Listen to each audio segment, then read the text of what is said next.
All right, everybody. The Saturday night show is starting. People are starting to show up. They're just gonna keep on coming. So here we go. Kyle is living it up in Laughlin. I'm jealous of the guy, but it's all good. We're gonna keep the show going. Let's do it.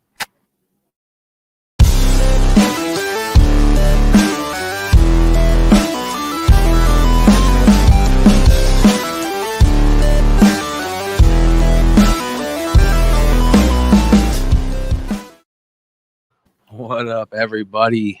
Got the crew. What up? Today. Sam is here. We've got James from Hive is here. What's up? Is here. More people are going to show up probably as the night goes on. Like normal on the Saturday night show. Just come hang out. Shoot the shit. All right. So Kyle's in Laughlin, right? I didn't think he met the age requirement to go to Laughlin. Don't you have to be 62 or older to go to Laughlin? Dude, that was only red hat ladies and bus drivers that went to Laughlin. Oh my God, bro! You haven't been to Laughlin lately, dude. That place Why are you so offensive? What's that? First, it's all of our moms. Now we're all old. Oh man.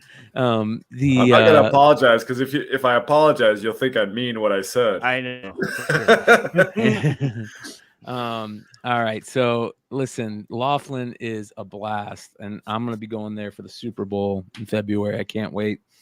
Laughlin has become such a fun place since they legalized marijuana on both sides of the river. So shout out to Las Vegas and Arizona on that one. You're going to there for a Super Bowl, you said? Yeah. I think you need to either turn up your mic or check it, Richie.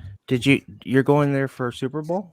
Yeah, I'm going there for Super Bowl. Hell yeah. With who? Hell yeah. With all my buddies go up there every year to Laughlin. Well, what am I? Chopped liver? If you're invited, hey man, anybody can come. Let me know if you want to go. We'll make it happen. Hey, I'm like, I used to hang out with I'm like my dad. a 7-hour drive. There you go, brother. February, dude. February, it's gonna be the place to be. Nothing like dropping some prop bets on whether or not Bill Belichick will wear a hoodie. Oh, so you're already they run all kinds of bets up there, don't they? I had a buddy who won $10,000 because he bet on Donald Trump in 2016. Oh, those prop bets, yeah, future bets. Yeah, that's fun stuff, man. What up, Jonathan? How you doing, brother? What's up? I'm all right. How you guys doing?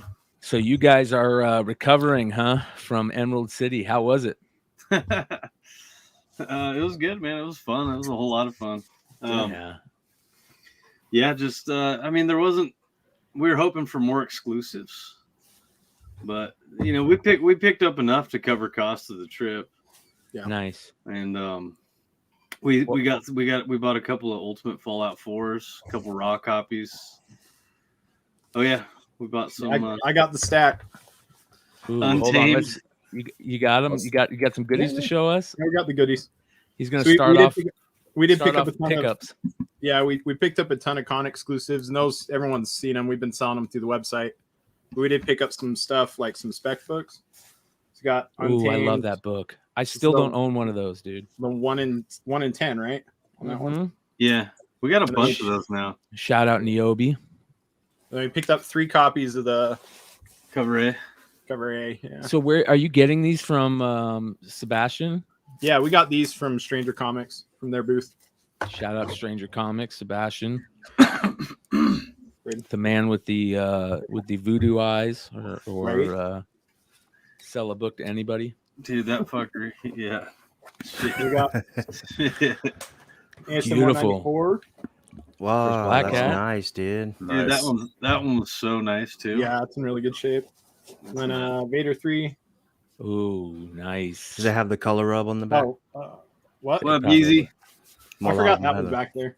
Ooh, look at that. That Invincible was being pushed on Whatnot all day today. Well, that Omni-Man was being. We'll talk about that in a little bit. Didn't we win that? Didn't we win that Invincible? We won that from Skybound's booth. Yeah. Nice. And then Kanan 1 in 25. Wow, that's nice. And then two Ultimate Fallout 4s. Nice. Good for you, man. We found a booth that had like, God, what did they have? 7 or 8 of those. Yeah. 7 or 8 Ultimate Fallout 4s. Yeah. And they were $800 a piece raw. And so we dug through them and really looked at them, and we grabbed these two. We think they've got a good shot at 9.8, both of them. So Not bad. dude. Nice. Yeah. yeah, place had big some pickup. really killer books. Let me do this real quick here. Let me get rid Dude, of I some got of this. piles of pickups, but I'm not even gonna fuck with them. So I got a 9.8. I got a 9.8 right here. Can I What'd show you mine get? real quick? Yeah, Volume 98 of One Piece. yeah. Came out on my birthday on Tuesday. Nice. Is this a new one? Just came Yeah, out? brand new English version. There's up to 101 volumes in Japanese, but that's the latest English volume. Yeah, that was it One Piece that I heard there was some news today. Yeah, you got some new news today, other than we'll get into it, but other than Cowboy Yeah, we'll get Bebop, into it. we got some news, yeah. All right, so Ooh, Cowboy Bebop got canceled, right? yeah, we're gonna have to talk Yeah. about that. Got a lot. All right, so got a lot to Emerald say about City, what were some of the cool exclusives? Anything good? Yeah, Stranger Comics had they had a Steel City Comic Con cover. I think that's going on right now, Steel City Comic Con. But they had a variant of it it was a Blade homage. James probably has one right there. Yeah, I think I've got a couple. What's Steel City? Is that Pittsburgh? Is Yeah, that I in think Pittsburgh? so. Yeah. So they did a limited print run of some blue ones. That's Cool. dope. Oh, dude, yeah, and the version. Well, they had a foil. The foil's amazing. Oh wow. Oh wow. Wow, look at that. That's cool. Yeah, That was probably shining my the sword. That was probably my favorite exclusive we picked up. Yeah, shit. Con exclusive wise, like I think that Superman. What is it? In Kal-El, right? Son of Kal-El. Kal-El. Kal-El. That was a holdover from New York. Yeah. They had a bunch that they brought to Emerald. Well, and they rolled it over to Chicago too. People are Did they? buying them there too. Wow. But those things sell like those are magic, man. You get them at $15 at those cons, and you can sell them for $60 to $100 each. So what easy. was the con like? What'd you guys think? Was it pretty busy? Did it feel kind of like the same energy that we got from the first couple cons of the year or last couple months? Yeah, it wasn't bad. It definitely wasn't what Emerald City's been in the past, but I mean, it wasn't bad. It was Thursday was slow, which is weird normal for Emerald. That's weird, right? Like Thursdays and Fridays are always, every day's busy, but Thursday was slow. Friday kind of picked up a little bit, and Saturday seemed pretty busy. So I don't know. I think that's the biggest difference is people are going like 1 day or 2 days instead of like entire weekends. So, but I mean, it was What good. up, Joe? It was good. What's up, guys? Yeah, I was so bummed. My buddy has a condo there, and so like 2 weeks before it, I go, hey, I'm thinking about going to Emerald City. Like he's like, dude, I got a condo right there. Let's go. And he's like, I'm like, dude, don't fucking pull my leg. Like, tell me if you're sure about. He's like, I'm 100% sure we're good. The condo's empty the weekend. Like a week before he calls me, he goes, no go on Emerald City. I'm like, you motherfucker. But it's all right. It's all right. I'll go to another one. Everybody's talking about C2E2 this week too. I was bummed I didn't get to go to that one too. And then of course the Ontario one's coming up. Richie, are you going to that? You're on mute. Yeah. Not if none of our boys are. So Well, I know Big Leg and Drew and Oh, yeah. Clutch are going. Yeah. So let's go. When's that? Did you when's guys- that one? Couple I weeks? think it's in a couple weeks. Did you guys get to hang out with Clutch? I think it's next week. We did. You guys see him? We got to meet How did he him. do? Did he say he did good? Oh, he was doing awesome. Yeah, they were doing really good. Yeah. There was they had that exclusive Comics Vault Live House of Slaughter covers, Wow. and Nice. we snagged a bunch of those. I mean, the cover was good Yeah, it was enough that people bought them up. Their So did you- location in that convention center was perfect, though. Yeah. I'm trying to It was like find. right at the- If you've ever been there before, you know that sky bridge that goes between the two halves of the con. Yep. Theirs was the first booth on one of those halves, so he's Nice. facing that aisle, that sky bridge. So their location was killer. Let's see if I can find an image of the book. The book. Excuse me, that everybody's talking about. Let's go. Yeah, take a every look here. $100 you spent at Comics Vault Live with those guys, every $100 you threw in you got a raffle ticket. And the end of the day, they auctioned off. They drew a raffle for an Invincible, one of those Whatnot Invincible covers. One of So we these won- ones. That's we what I won saw one of today. those. Yeah, Well, Yeah, did those you are guys sick. see? So this is kind of cool. Let me go ahead and do this. Omni This is Man. this is the new one that everybody's going crazy for here. Let me get the volume going. Hopefully, Clutch won't copyright claim us.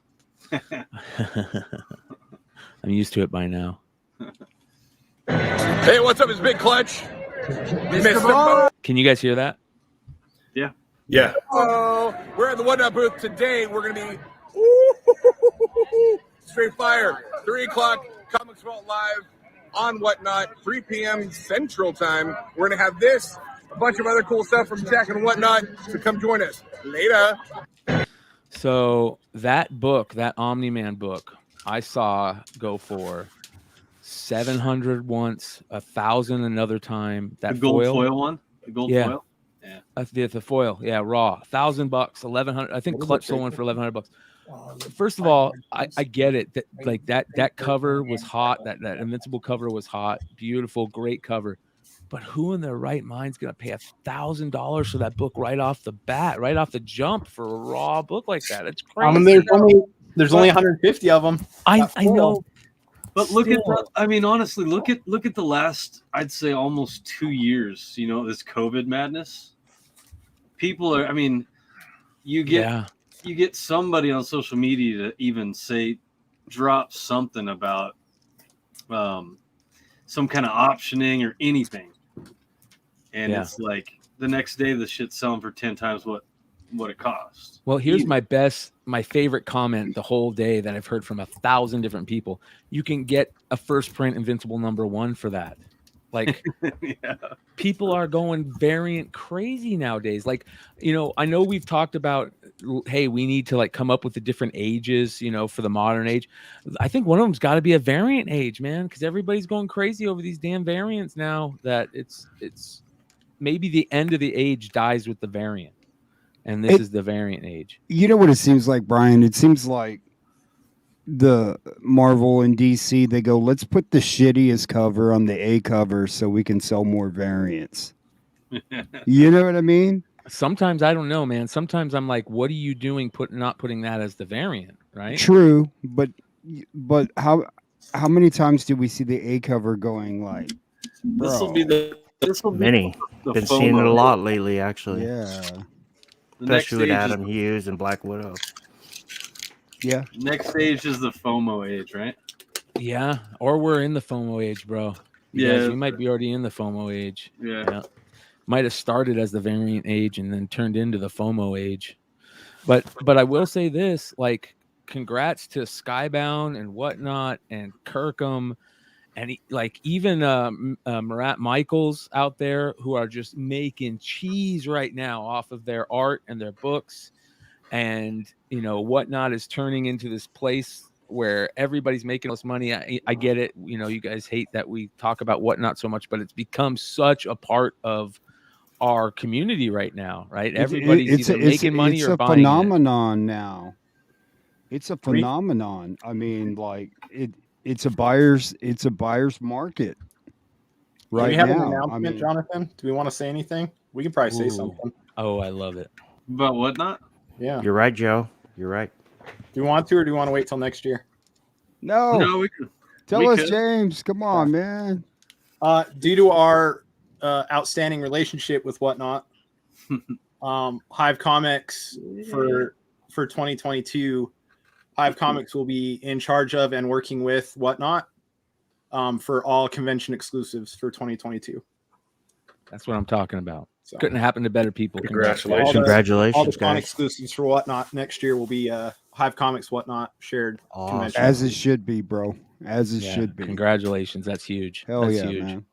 Yeah. That's Couldn't have what's up. happened to a better crew, better group of guys. You guys have been doing great things, and I see that continuing for many moons. You guys also, I mean, that's a big one, but you guys also dropped some crazy news this week too. Have you guys talked about?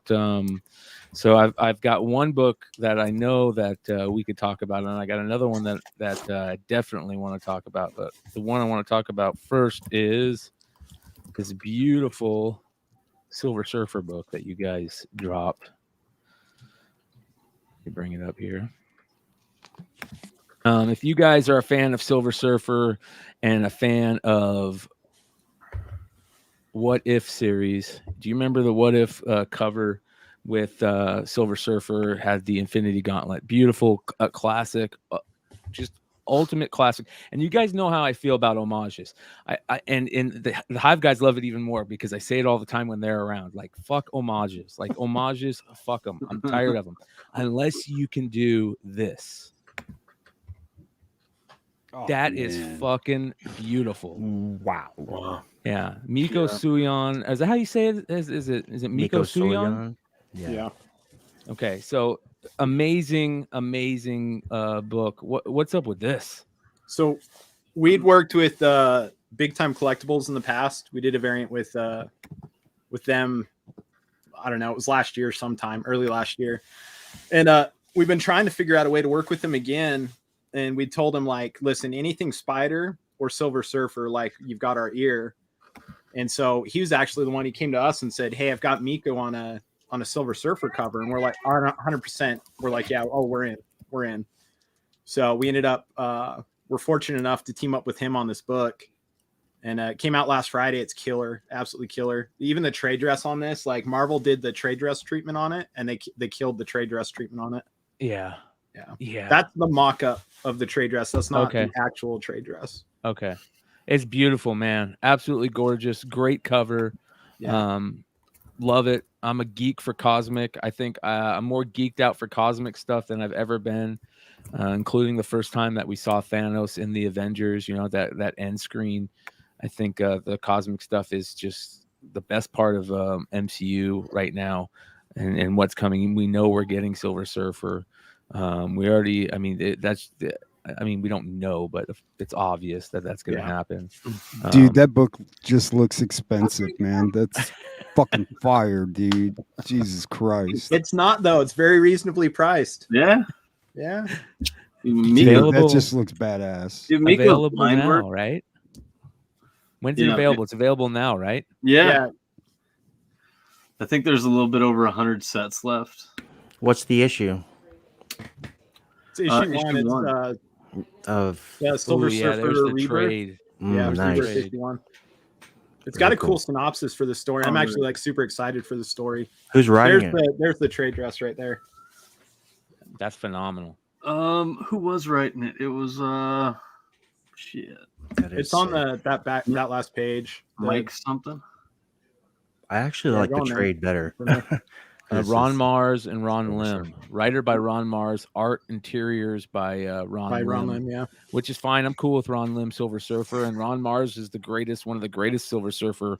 Absolutely. Writers. So, like they say, back together. It says here. We're talking. It says we're back. We don't mean the guys on the cover. Ron Mars and Ron Lim returning to tell a story with their fan favorite run of Silver Surfer. So. That is pretty cool. Someone has stolen the reality gem, an object that allows the user to fill any wish, no matter the consequences. But whoever has taken it it is doing things like bringing back the dead hero Captain Marvel. It's up to Silver Surfer to team up with the latest likes of allies Thanos to find the gem and restore the reality to its proper form. That's cool. I was always a big fan of Marvel. I smell a backstab in the future. Right. Seems legit, right? Yeah. That's cool stuff. All right, here's the next one, and I want to show this in a certain way. So let me do this. See if I can do this the correct way. All right, so I think I have to download it. All right, so you guys got another book coming out. Kind of start talking about it before I show the image. You guys have done stuff with Stray Dogs before. You've done stuff with Tony and Trish before. You've had some really great covers. But one tonight that I got is absolutely amazing. Talk about it a little bit. We got 2 coming, I think, next weekend. Yeah. One is I'll have to send you the other one. It's a Ghostbusters 2 homage. Oh, see, I'm an idiot. I'm thinking people have seen that already. Is that the one with the 2 fingers? Like, Yeah. 2? Yeah, and then this other one is another Stan Yak piece of gold Donnie Darko homage. Yeah, and I want to show people a certain way because the way I saw it in my mind's eye was freaking awesome. What's going on? It's telling me it doesn't want to open it. Hold on just a second. And the way I saw it is absolutely amazing when you realize what it is. Last Donnie Darko homage I remember is that Stabbity Bunny. Right. So let's see here. Oh, I got to get that, man. So usually when you see it, when you look at this really quickly, it doesn't make sense until you take a double take. So show it to you quickly like this, and you just kind of see it, right? Instantly you think Donnie Darko. Oh, hell yeah, I see Donnie Darko. Let's open it up. And then you take another look at it. You can see all the characters done really, really well. Love how they're continuing it, that everybody's continuing and they're running with the movie posters and picking good movies to do it on. That's one thing that the Stray Dogs crew and most people that have worked with the Stray Dogs crew is that you guys pick good movies to work with, right? Not silly stuff. So this is a really cool one. Absolutely awesome. Who did this? Stan Yak, and the colors. Oh, yeah, Stan Yak. Colors were by Robert Nugent. He does a lot of Stan's coloring. Holy cow, that's awesome. He polishes. When's this one going to be available? A week from today, right? Saturday. Yeah, week from today. Yeah. 2 p.m. Eastern. Yeah, that's Yeah, badass. you got to get on there quick, man, because they'll sell out like fast. Last one went. Well, the last one took a little bit longer, but it still sold out within half an hour. Our one before that was 2 or 3 minutes. That Stray Dogs Ghostbusters is sold out, and I was like, "Fuck it, I'll just buy a 9.8," because I love that cover, man. So yeah, it sells out like a Justin Bieber concert. Yeah, that was our last Ronin for us. Last Ronin 5 was great. We stopped to get coffee, started our sell. We were in Seattle. By the time we left the coffee shop, we were sold out. wow, yep. Rightfully so. Yeah, rightfully so. Great story. What did so you sold out everything pretty damn quick, right? Of that Stan Yak, that second Stan Yak book. Yeah, it was pretty fast. The Ronin. Yep. Yeah. Do we have anything left of those? I don't think we do. Oh no, we just sold the other because we did more red covers than the rest of the colors, and so we had extra reds, but those sold out a couple days ago. So badass. That's awesome. yeah. Killed it. Well, it'll look continue nice it. That number 1. Yeah, I'll continue that shit. Good job, guys. That's awesome. Thanks. It's really good. Make sure you guys go check out hivecomics.com. You guys know, follow them on IG, all that fun stuff. You guys will be hearing more, obviously. Yeah. I think Rich had some pickups he wanted to drop on us. People can still snag those from the website. Which ones? Our Nocterra. Oh yeah. Yeah, I saw that. I actually it's starting a new arc, so that's exciting. For Nocterra. Yeah. A lot of people are liking that. That's a good story. Liking that. Really I good got story. a couple of those secret variants. Yeah. For Nocterra. Yeah, my comic shop had them for like $4.80. There was like 6 of them. Modern Playbook. We dropped in the chat there about pretty quick. Yeah. All right, let's start getting into a little bit of a news that I saw this week that was kind of interesting. Did you guys see this information about Batman? So there's rumors that there's 2 cuts of Batman right now. One with the actor that the kid from Eternals that everybody is talking about being Joker. I'll show you guys. So there was a lot of talk about this kid, Barry Keoghan. That dude is Keegan. creepy, but dude, Yeah, he creepy. is. Good actor. Have Yeah. you seen that one movie with Colin Farrell, The Deer? Oh, dude. Yeah, I haven't seen it yet, but this kid looks Joker-esque, right? He looks like he could play a Joker type character or a Joker in a movie. So there was a lot of rumors going around last week that he was going to play the Joker, but the problem is he's already in the movie. He's in the movie as a cop. I believe he's in there as a. Let's see here. Just an officer. Merkel. Stanley Merkel. Yeah, Stanley Merkel. So he was the officer in the movie already. Well, now there's coming rumors that one of the cuts completely excludes an actor. Well, that makes a lot of sense. They're going to take him out of the movie because they want to use him as Joker, right? Yeah. So, what's cooler about this is that we're starting to learn more about what's happening, and really, it's nothing new. Basically, they're saying, rumors of Keegan's is it Keegan? Yeah, I think it's Keegan. His villainous role in the film remain rumors for now. The official synopsis did allude to another villain in the film besides Paul Dano's Edward Nashton / the Riddler, who is the featured in the film's trailer.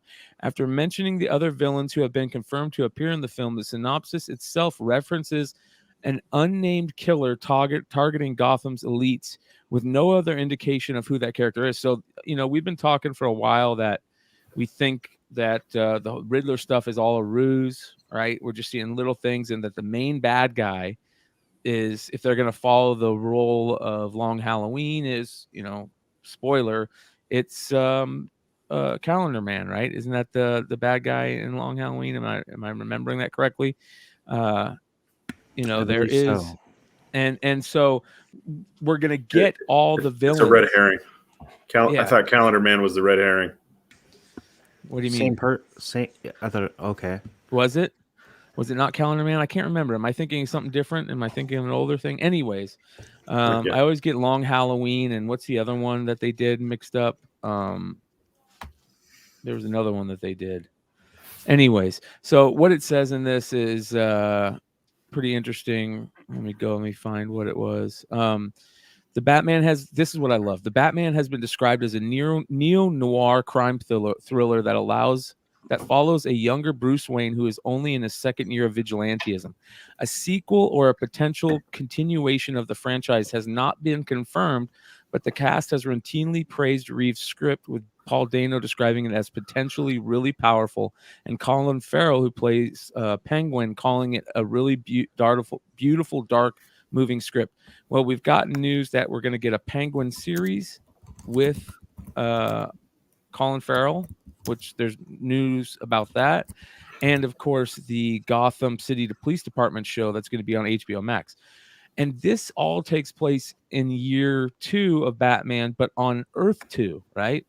It says here, while it's been rumored the film is entirely separate from the DC EU, it was recently reported that the story takes place in Earth 2. Following upcoming DC blockbuster The Flash will explore the concept of a cinematic multiverse and utilize the multiple universes to include both Ben Affleck and Michael Keaton's versions of the Batman.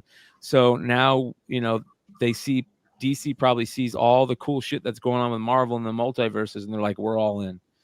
And I don't know how I feel about that. I'm like, you guys did the same thing with Suicide Squad. You ruined Suicide Squad by going, oh, we got to have a Guardians of the Galaxy, or we got to have funny music. They can't make good movies. Exactly. Like on the regular. So why open this? Marvel had it figured out. Like, immediately. Amen. I don't know. It seems like they just want to chase what Marvel's doing. I have a funny feeling this. Gotta keep up. No, I have a funny feeling this Batman probably has tested very, very well. It looks badass. Don't get me wrong. It looks freaking great. And so you know, if you have a hit with this, you can build around it, right? And one thing DC doesn't like doing, they don't like world building, you know, and connectivity. If this is a hit, you know, and they're already, you know, spinning off with the Riddler and Colin Farrell, they wouldn't do that if he didn't knock it out of the park. And you know, I wonder if Batgirl will tie into this too. So I don't know. We'll see. Well, you know, the Batgirl movie is rumored to tie into this, right? It's supposed to be in that gritty world, this gritty world. So I just like the fact that, you know, people are putting things together, you know, where, oh, there's all this talk about this guy being Joker. And if that's true, and Warner Brothers is like, you know, they're right, he would probably be really good. Let's give him a test real quick. And he tested out of the park. And they're like, take him out of the movie. We want him as Joker. That would be cool as hell. That would be really cool and just a cool story. I love those type of stories. My only reservation is in the Eternals, I could not understand what he said.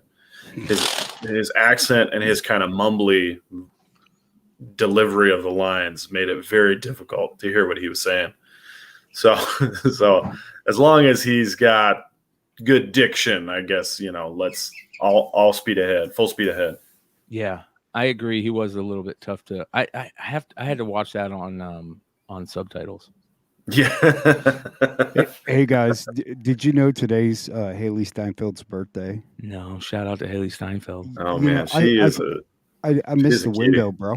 You know, I didn't get her a gift, and so my window's closed, bro. It's over. You know. Well, I Yeah. got Maybe some funny news. send her a DM on Instagram or something. No, don't. It's Do over. not. So I was speaking of Hawkeye. What do you guys think so far? You guys watched episode 4 and Echo 4 and sucks, 5? bro. I have not. Yeah. Saw the big character reveal in episode 4. Yeah, Yelena Belova. I'm sorry, Brian. Echo sucks, man. Why do you say that? God, Yeah, why do you man, say I'm not feeling that. You know, it's like, how are they going to do a series with that girl, man? With the chick, What Alakwa makes you, Cox? yeah, what makes you want to watch that series? Like, based on what you've seen, not what you've heard, what you've seen I off don't of think this. we've seen enough yet. Nothing yet. I mean, Nothing they got yet. 2 episodes left, man. You know? Yeah. Yeah. You know, I'd it's rather interesting you see bring a that up. swordsman series, man. Yeah, because you know what? Because that actor, Tony Dalton, is amazing. He's a terrific actor. Yeah. Very charming, very dangerous. He's good. He's a good guy. But you know, it's interesting you bring that up because I feel like with these kind of 6-episode arcs, there's like a high point between episodes 3 and 4, and then it just kind of fizzles going into the final act. And we've already passed the midpoint, and we're still waiting on big reveals, right? I feel like you know, the mom played by Vera Farmiga is going to be the bad guy. It's just like who's backing her play, right? That's pretty obvious at this point, right? Yeah. Hopefully they do something with Clint Barton's wife and reveal her to be Mockingbird. Yeah, You know? I think you're onto something there, Joe. Yep. I think it's going to happen. I also think that, well, we already got the Kingpin type stuff. I think we might get some more Kingpin type stuff. And the Yelena Belova stuff is awesome. Like the Yelena Belova stuff just goes to show even more like that they killed it with her casting. And Man, she's awesome, dude. yeah, she did such a good job in the movie, and she's doing a great job as this character here. Again, Marvel, great casting. That's why I say I know you said that what you said about Alakwa Cox's Echo, but we have to give them some time to flesh out a character a little bit because Marvel's track record is so good with casting that I trust them. You know, I think they've only really cast 1 or 2 roles with bad actors, maybe 1 or 2, right? And Danny Rand, A lot of people didn't like Ooh. that kid, and Dang, Captain Marvel, right? A lot of people don't like Brie Larson. That's about the only two I can think I of. think she's good, a good actor. I think she's good. She's just not likable. That's what I mean. So she's not likable, so she's not a good actor. You know what I mean? She's Hmm. probably like good acting. She won an Academy Award, but because like most of the Marvel people are likable. Vincent D'Onofrio plays a fucking horrible person, and we love him. Charlie Cox, you know, we love that he's likable as an actor, and so you love the character even more. All that Josh type Duhamel. of stuff. Yeah. So, sorry, I got that. It's nice and it's getting And down. you know, there are ways to kind of shortcut that character development or bring excitement without people having a lot of identification with the main character, and that is the Rogues Gallery. We know folks like Kingpin and kind of, you know, the Tracksuit Mafia and all these other, you know, underworld characters that can easily be imported into this Echo space. You know, she seems like she's going to fit into kind of the Hell's Kitchen MCU and be able to kind of just fit into that, you know, plug and play right there. So that may be a way that they're looking to shortcut the kind of character development that usually accompanies these types of characters. Yeah, those street vigilante tier super powers, Yeah, Super Mario. I think that we relate more to the It is the vigilante same. style characters, right? Yeah, absolutely. So I was doing a Whatnot sale today. This shit happened on the fly. It was crazy. I put up one of my Marvel Knights. The Wave 2 preview comes in the Wizard Magazine. Yeah. Wizard Magazine number 90. Tough to find, but you can still find them. So be on the lookout. And the crazy thing is that I opened it up to show people on Whatnot, like on the inside. And usually I just go straight to the Yelena Belova part, right? Show them, you know, J.G. Jones showing how to. And I find this, and it's David Mack talking about Daredevil, and look who's on the fucking page. It's fucking Echo. Wow, And Mario Lopez. What year is that? So this came out right as the Marvel Knights Wave 2 started. Somebody in the chat, shout out to Merce Comics if they're watching. Merce Comics said that they think that Daredevil predates it. 9 came out in December of the December, and this came out in February, the following February. So it could be, you know, a little bit after, but I don't know. That doesn't make sense. So I would love to get a second opinion on that. I'm not saying I don't believe Merce Comics, but I think that what he said is this, that Daredevil 9 came out in like December of 99, and then It was this came released out- actually October 99, published December 99. When was this released? So it's Wizard 90, Wizard Magazine 90. Let's see when that came out. Okay. Hey, what is Daredevil deadlifting in that cover, Brian? Good question. The universe that's on Doctor Strange's Looks cloak. Looks like Black Panther's bicep. Yeah, his nightstick. So this came in Wizard Comics number 90. That was a date of February, but came out in January. So it came out January 1st, 1999.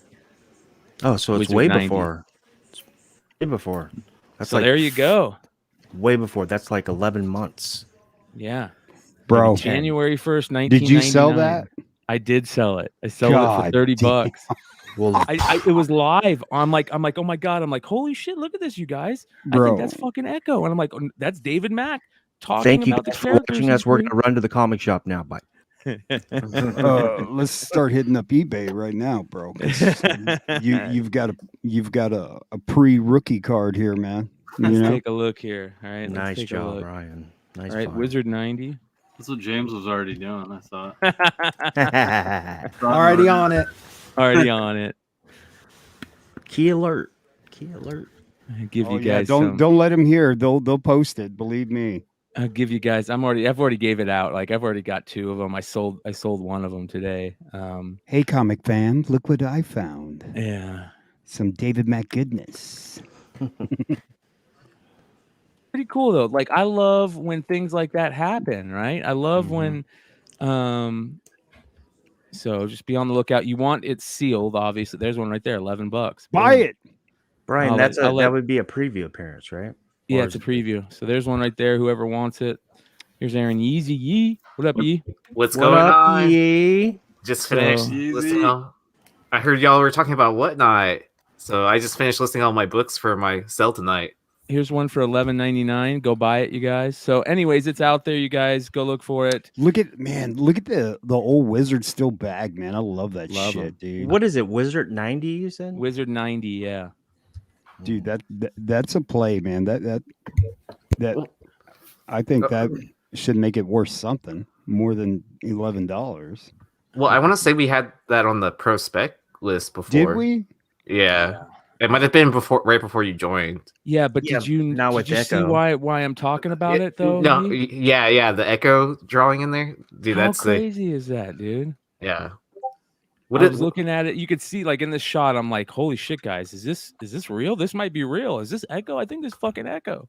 What does comics.org say about it? Because they usually put the dates on there, like published date and the release date 11 months earlier. for the Wizard magazine. January 1st, 1999 is when that came out. Is when the Wizard magazine came out. And then when did Daredevil 9 come out? It was released in October, November, like right at the end of October of 99, and published around Christmas of 99, December 99. There you go, a year before. Go get paid there, you guys. Go. Shout out Manny Comic the Collector. Manny the Comic Collector. He's a beast. Yeah. good Also, stuff, man. throw a quick shout out to Batcave, right? Look at getting some love. Batcave Comics. Finally, I'm really glad for him. Very happy Yeah. for him. Yeah. That Ultimate Spider-Man book, number 5, has shot up, right? Selling for like $100, $80 a pop, maybe. Does that make sense? Yep. I came on to say what's up to you, Doc Joe. I don't know. I'm like, what? The chat. Oh, the chat. Yeah. Pickups? Brian? Rich, go ahead, man. We already Yeah. did. Do you have pickups? Do you have pickups? Was I that late? No. Yeah, man, you were. No. You're like an hour late. Yeah. Oh, I can grab something real quick. I too. fell asleep and fucking I suck. All right. Shout out to my boy Sniff Comics and my boys at Comic Coin. This was actually a Christmas present and I couldn't wait. And I'm using all the Christmas money to do an operation on my dog. Hopefully it saves his life. But my dog has cancer, has lung cancer. Oh, sorry to hear that, man. And we Man, that found fucking a sucks. very unique vet who just did the biopsy, the MRI, X-ray. Hasn't spread. It's in one spot. He claims he can get it. My dog is really healthy, really energetic. So we'll see. He'll either come out of it or not. We'll see. So I decided to open it up. And my boy, this is actually a Christmas present from my pops. He usually gets me a couple comics every year.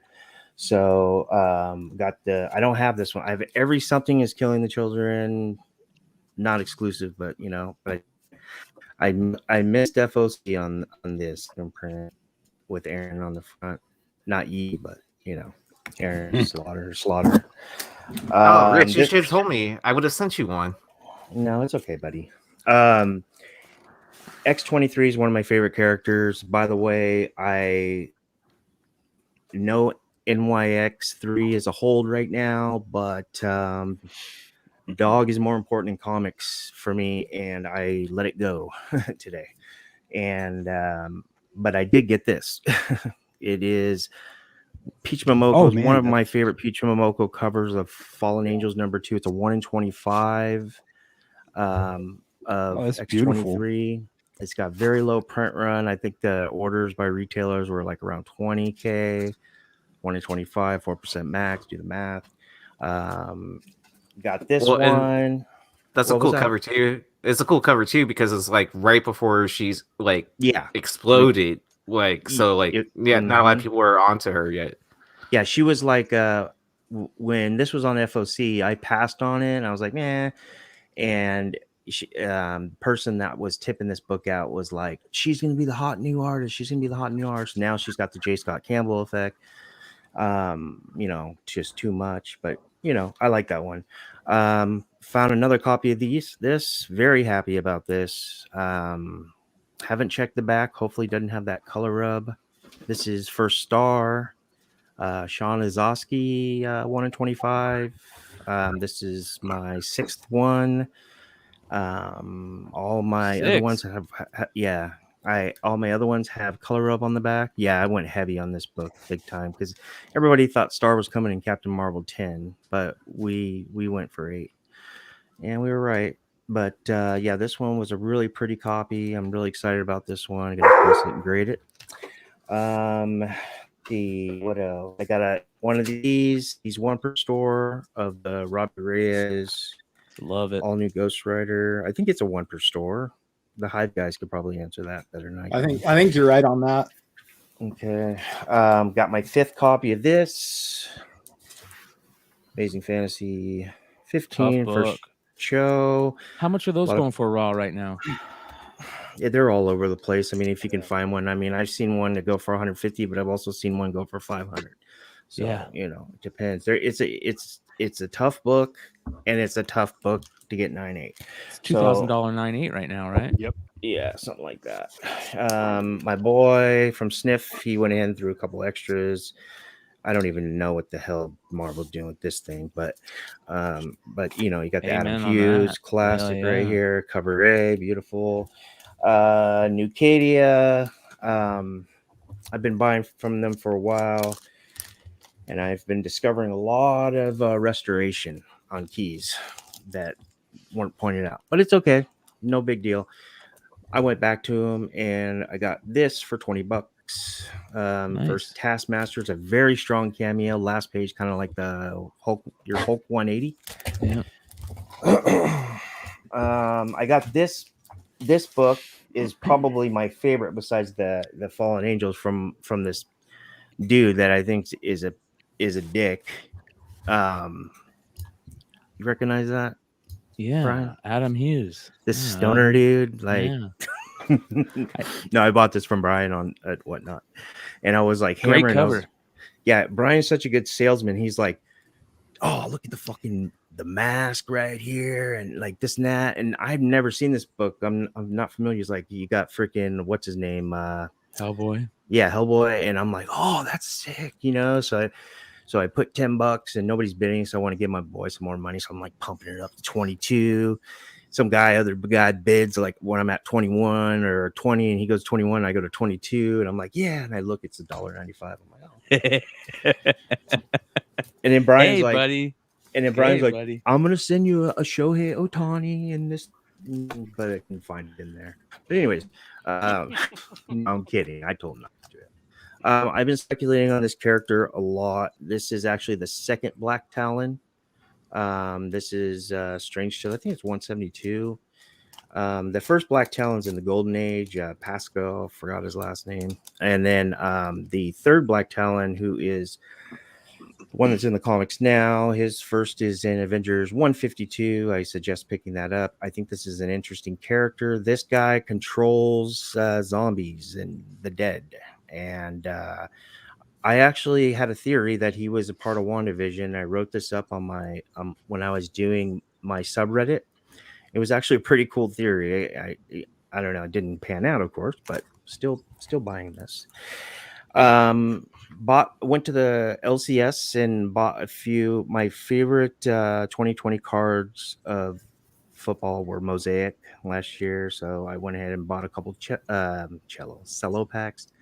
Got this one in one, which this is like I think this is my second one, and then this is my third one in the other pack. The Tom Brady pink camos. These raw are going for this one. The Tampa Bay one is going for like 30 to 40 raw. Wow. PSA 10, a couple hundred. This one right here, I saw sales up to $75. Yeah. Crazy. Yeah, I have some unboxings, but I'm just gonna go ahead and do those on my own later tonight when I'm in my underwear. So Who's next? I got a. I You go want? ahead. You I wanna go, have Aaron? something. I have something Yeah, real go quick. for it, Aaron. I only I have can 2 wait. items to show. Go for it, Yeah. brother. So I finally got some basketball cards in. Oh, you fucker! This is Aaron, I Illusions. bought 2 of those. Thank you for that link. Thank you. Yeah. Aaron. So Thank I you. Yeah, bought. thanks, man.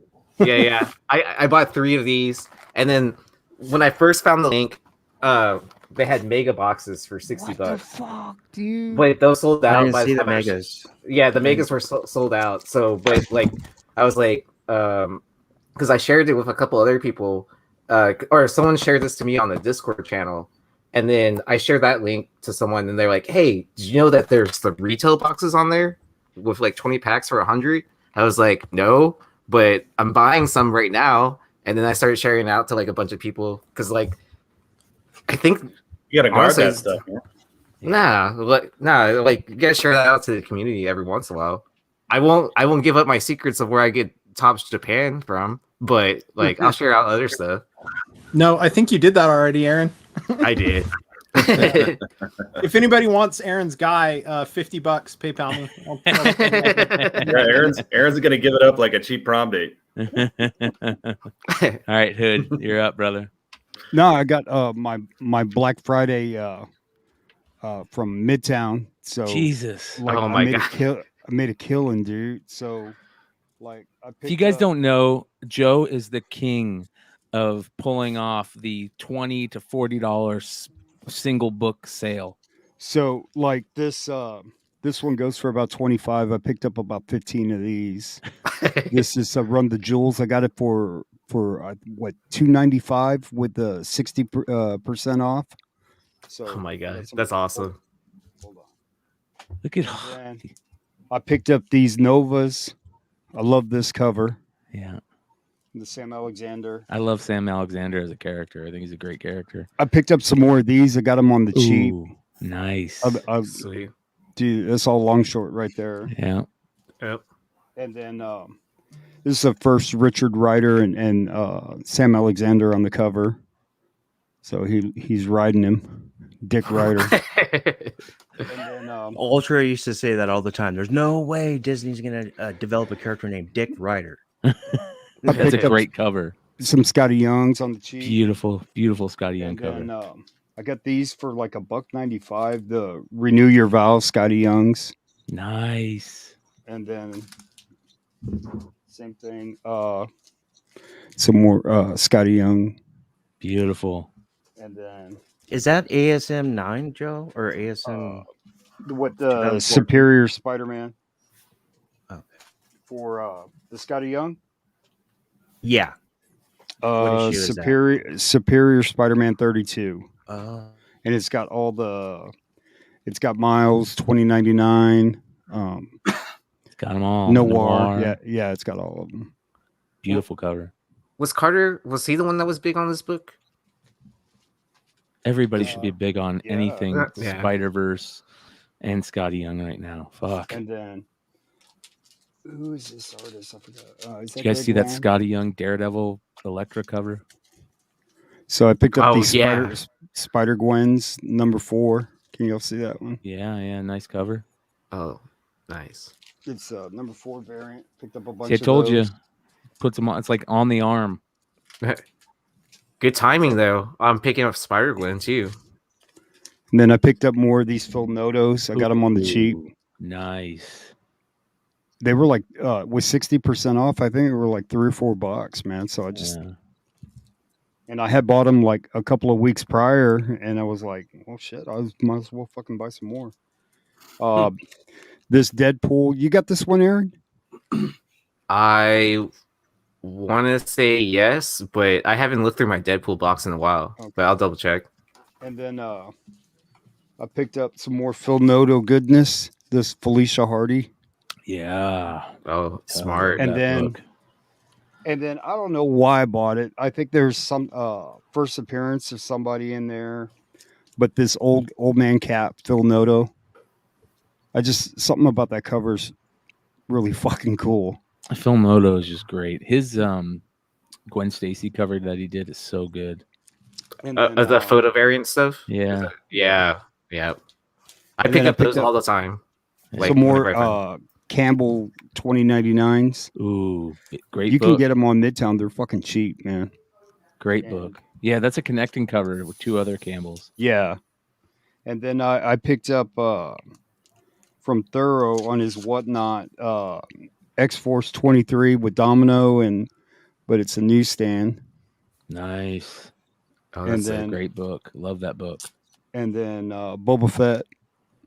It's a newsie. Boom. AH, Adam Hughes. Yeah, and it's a newsstand. So Even it's better. pretty high One grade shot. too. Great cover. Yep. Underrated cover. And that's about it. I've got another box that I need to open from Midtown, but it's got most of the same shit in it. When's your Whatnot sale, Hood? Probably Tuesday, and I'm going to list everything they're going to put on there. I'm already I mean, I do really well, but like Phil says that I can kill it more by just putting down what books I'm going to sell. But Okay, I've I'll always give- kind of wanted to do the like, boom, you never know what's going to come next, right? And so you can't get ready, Okay, I'll give you an example of that. So I had no books listed for a week, right? I only had like 5 people like bookmarked it. I list them like 20 this morning, and the rest this like right before this. Now I'm up to like 10 people watching bookmark the show already. Wow. Okay. Yeah, so it does work. Like because No, I don't. I'm not going to doubt you guys. Well, I know mean, what, like though? because people I'm can gonna- see it and like they're like, oh, I want this book. I Nah, got to man, complain I real got you. quick. There is one complaint about Whatnot that is just driving me fucking bonkers. What's the deal with their live counter? They got to fix that shit. dude. I thought they kind of did already, or is it No. still like off the wall bonkers where Yeah, it looks where it like they says like got- 500 people in your room when there's actually Yeah. a reality of like 50 Yeah, it's or hard. less. Yeah, what if your shit says like it's like 100 people and you only got 10 in your room, Right, and you you're don't want to like, drop if- heat, man. Yeah, you don't want to drop heat, exactly, and that really screws up a seller. So, shout out to the Whatnot support team. Get that shit fixed quick. That is a must fix ASAP. Well, so what I noticed was like as people go in and out, it counts them twice, and then it still sees that, oh, this person's still in here, so that number remains. But it's also if you like lose your signal and stuff like that. You know what I mean? So I keep getting this a lot, and I just want to remind everybody. This I'm gonna make this really. It kind of sucks, but it's also a good thing. Don't get me wrong. But if you guys don't already know, let me show you guys this shit. I sell under the Tales from the Flipside account, so make sure that you guys just go look up Tales from the Flipside, all one word, on Whatnot, and you will see the account. So, but the problem with this is, right, is that a lot of people that don't know that. So let me just fucking show you guys something here. So if you go in there, you guys search my shit, you'll find it. But here you can see it's right here. So this is what we got coming up. Come on, you son of a gun. This is it, and you can just bookmark this. This is the Star Wars sale. I don't know why this isn't working, but it's not. So you can just bookmark it. It's under Tales from the Flipside. Tomorrow we're gonna have the Star Wars stuff. So just go and bookmark Tales from the Flipside. That's where I'm selling. Yeah, today's went. I ran today's. Anyways, I don't know what I'm doing. I'm stoned. Let's get out of this shit. We're talking about Whatnot too much. Yeah. Hey, I picked up one more thing, Brian. I'm always stoned. So I picked up. I was at Half Price Books, and I picked up. I thought I hadn't seen it before, and I guess GameStop had. Yep. Do you remember these? And Yeah, I so used- it's the first stealth miles, right? So you've got that little invisible stealth miles. I don't know what they go for, but they were $5 each. Oh, dude, that's a steal. I used to work at Right? ThinkGeek. Okay, so I used to work at ThinkGeek, and we, they're sister companies with GameStop, same distribution. Okay. So we were selling those for like, I think $30 when they first No dropped. shit. Yeah, but no one bought them because like no one knew, because all that merch came out before Into the Spider-Verse. So as soon as it dropped, then people were rushing to grab anything they could, and then those still remained, and then they dropped down to like $15, I think, when they were on clearance. Dude, I wish they had a case. I would have bought the whole fucking case, dude. You know? Hey, Brian, I unboxed Yeah. those while you guys were doing those. I just wanted to add this. Got another one of these, guys. I keep picking these up for freaking cheap. Black Panther annual. Nice. Shuri is Black Panther. It's a really strong appearance. We are calling it a cameo, but she's like front, middle, end of the book. I bought these from a guy on Mercari who's really cool, has great prices. I think his name is Joe. Love that book. And I got this one. People forgot about this one. This was like $150 book at one time. Such a sick cover of Mysterio on the symbiote Spider-Man. And then this is what I wanted to show you, Brian. You're going to get a kick out of this one. Oh, so first cover spot.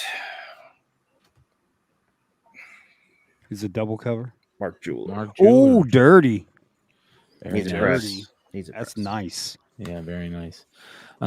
Here's something interesting that I saw today. They were talking about something that I think that we've talked about recently on different channels and different shows.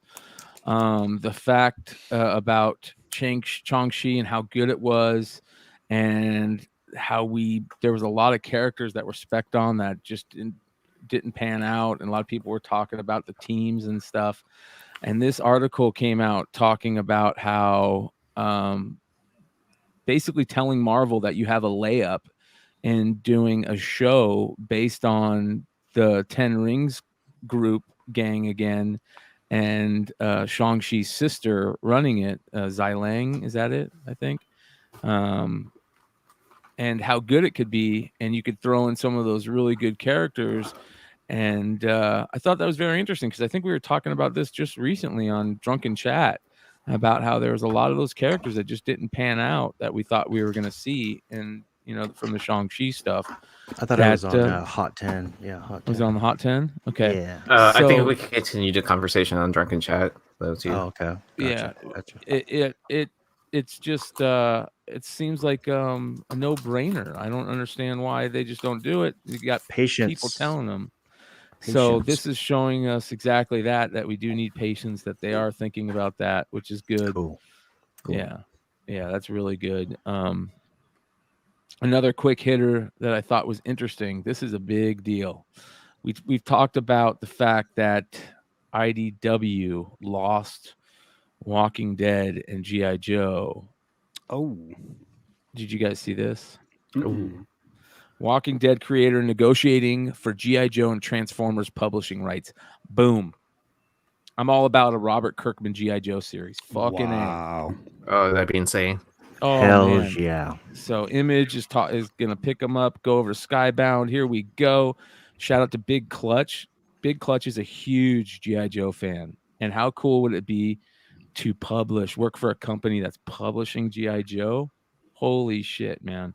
So I thought this was awesome. I'm really stoked. I was so bummed when I heard that, IDW had lost it. But then we started hearing that Image was going to pick it up. And now we're starting to see that. It says here, Skybound Entertainment, the company run by Invincible creator and the Walking Dead co-creator Robert Kirkman, is looking to secure the rights to publish GI Joe and Transformers comics. Wow.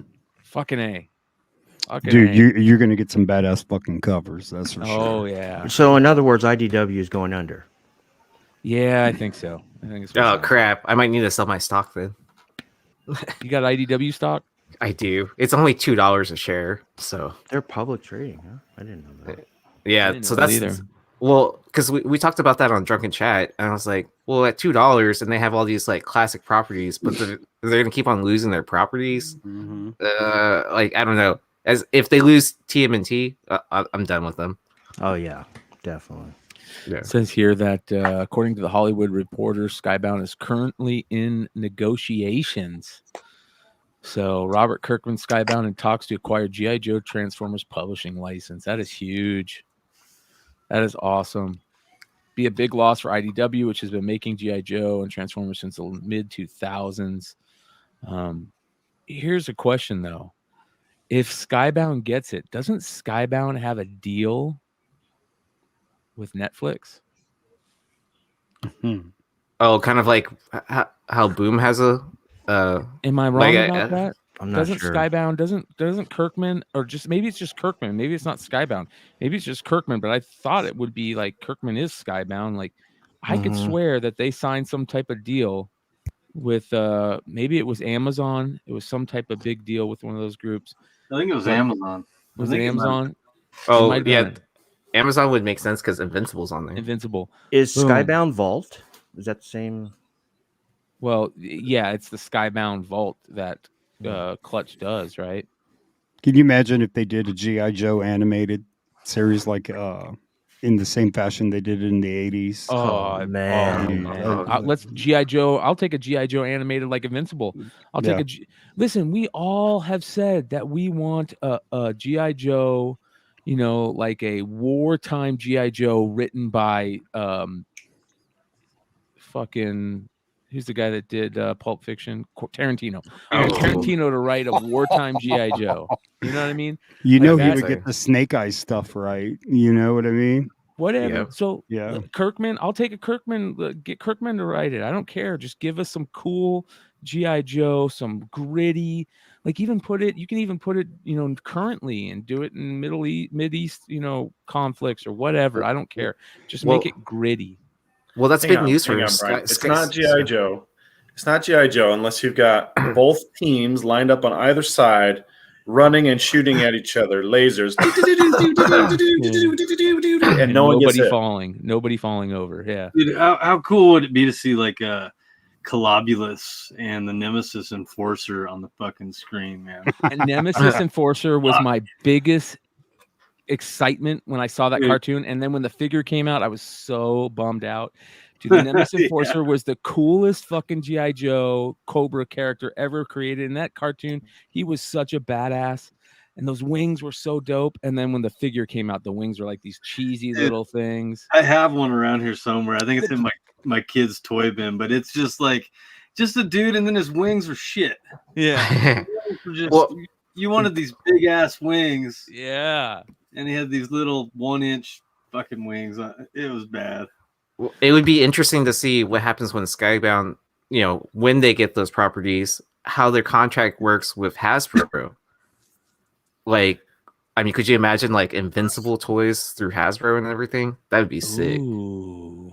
Well, Dude, here's David the thing. Samuelson, thank you for being the dark cloud on our silver lining once again. Samuelson is fucking man. He's Bringing me down once again, man. Who's that? That's why I from just ignored the chat after Saturday one. Night Live, Debbie Downer. no, we love Samuelson. Samuelson is see, hilarious. He's at least- hilarious, but at it's least always JJ like negative. Yeah, he's at least JJ hasn't gotten to Samuelson's level. I love JJ too, but JJ has been so negative lately that he's reaching Samuelson level. So shout out to JJ. They should just be best friends together and troll us yeah. together.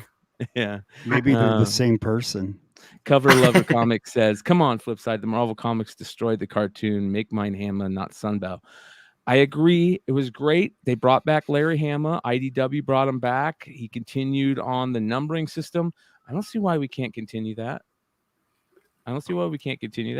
We can get Larry Hama in there, but you know, Because didn't Larry do some work also with when they were on Image? yeah, no, I don't, not on Image, but all of the IDW stuff I think he's done, because you remember when IDW took it over, they started at 157 or 155 and a half or 156 or something. Yeah. So, How do you fuck up Snake Eyes, bro? You know that movie? Oh, You it's know, easy. you said the word let him Leia. talk. Yeah. And you make him Asian. you That's know, weird. I didn't mind that at all. I mean, I understand that. But I'm again, saying that as an making him Asian talk person is- too, though. Yeah, I know. Yeah. I think I'm allowed to say that, right? Of course. Yeah, Anybody's you've got- allowed to you've say got that. carte- I'm allowed to carte fucking say blanche. that. You've Yeah. got carte blanche. I don't care, you know, you can say whatever the fuck you want. I don't know. We'll see. Did you guys? David Samuelson says, Can Joe now have GI Joe zombies or Walking Dead the Joe years? Hey, I don't. They had some dope zombies in Joe. Remember that zombie figure that they came out that one year? That wouldn't be too bad. But anyways, I'm down. Let's get a Robert Kirkman GI Joe stuff straight out of our childhood. Some right? Tarantino and the Dreadnought. Oh, freaking Zartan, yeah, man. Torch, and those fuckers. Zartan's second greatest GI Joe ever. Well, Yeah. Django and Zorro, which is the sequel to Django Unchained, and there's a comic, Django and Zorro, right? Yeah. That was in production before the pandemic. I wonder where that's at now. I'm very excited to see that. Oh, really? From Tarantino? I Yep. didn't know Tarantino was going back to that. That's interesting. Yeah, I think he's a producer though. I think he's a producer, executive producer, probably consulting. There's a different director, but he's definitely on it. And Midtown has Django and Zorro issue number 1. They also have the Jay Lee one, and I think it's 50 sketch available. Nice. Did you guys see this? It was part of our thumbnail, but I just thought it was so cool. We've all been geeking out of the news that Kevin Feige said, Charlie Cox is the MCU's Daredevil. When Daredevil comes, it will be Charlie Cox. And then Boss Logic put out this sick ass homage. Yeah. This is so good. How good is that? It's the homage kind of to the original from the Daredevil run. Okay, yeah. Oh, that's cool. This is an Alex Maleev cover when Brian Michael Bendis was doing it. And just awesome. Love how Boss Logic does that stuff. This would be a great comic cover. Hell yeah. Like Boss Logic, man, he comes out with some like just fire stuff, man. He's got a new cover. He's got a new cover coming out, I think, right? Did you guys see this? What did you guys think of this? Did I miss amazing. Gore the God Butcher? Is he not in there? He's not in here. I can't find him anywhere, but this looks like maybe the Book of the Dead or something. I don't know. What is this right here? I can't tell. Looks like a horse. Yeah. No, and is that a girl in the background? He said a horse. Yeah, that is this right here. Let me see here. No, up in the corner. That's Thor corner. Right there. What the hell? No, the other side. This right here? Yeah, what is that? Is that a girl? I don't know. I can't tell what that is. What if that's Angela, bro? I don't think it's a spaceship. Angela does not have a head. There's no head on like that. A spaceship. Oh, there's no head. I can't see. Looks like a spaceship, probably, or something. But no, you know what that is? That's Stormbreaker. That's the Stormbreaker. Looks like Stormbreaker. Yeah, you're right. You are right. Nice. Great Good call. Eye.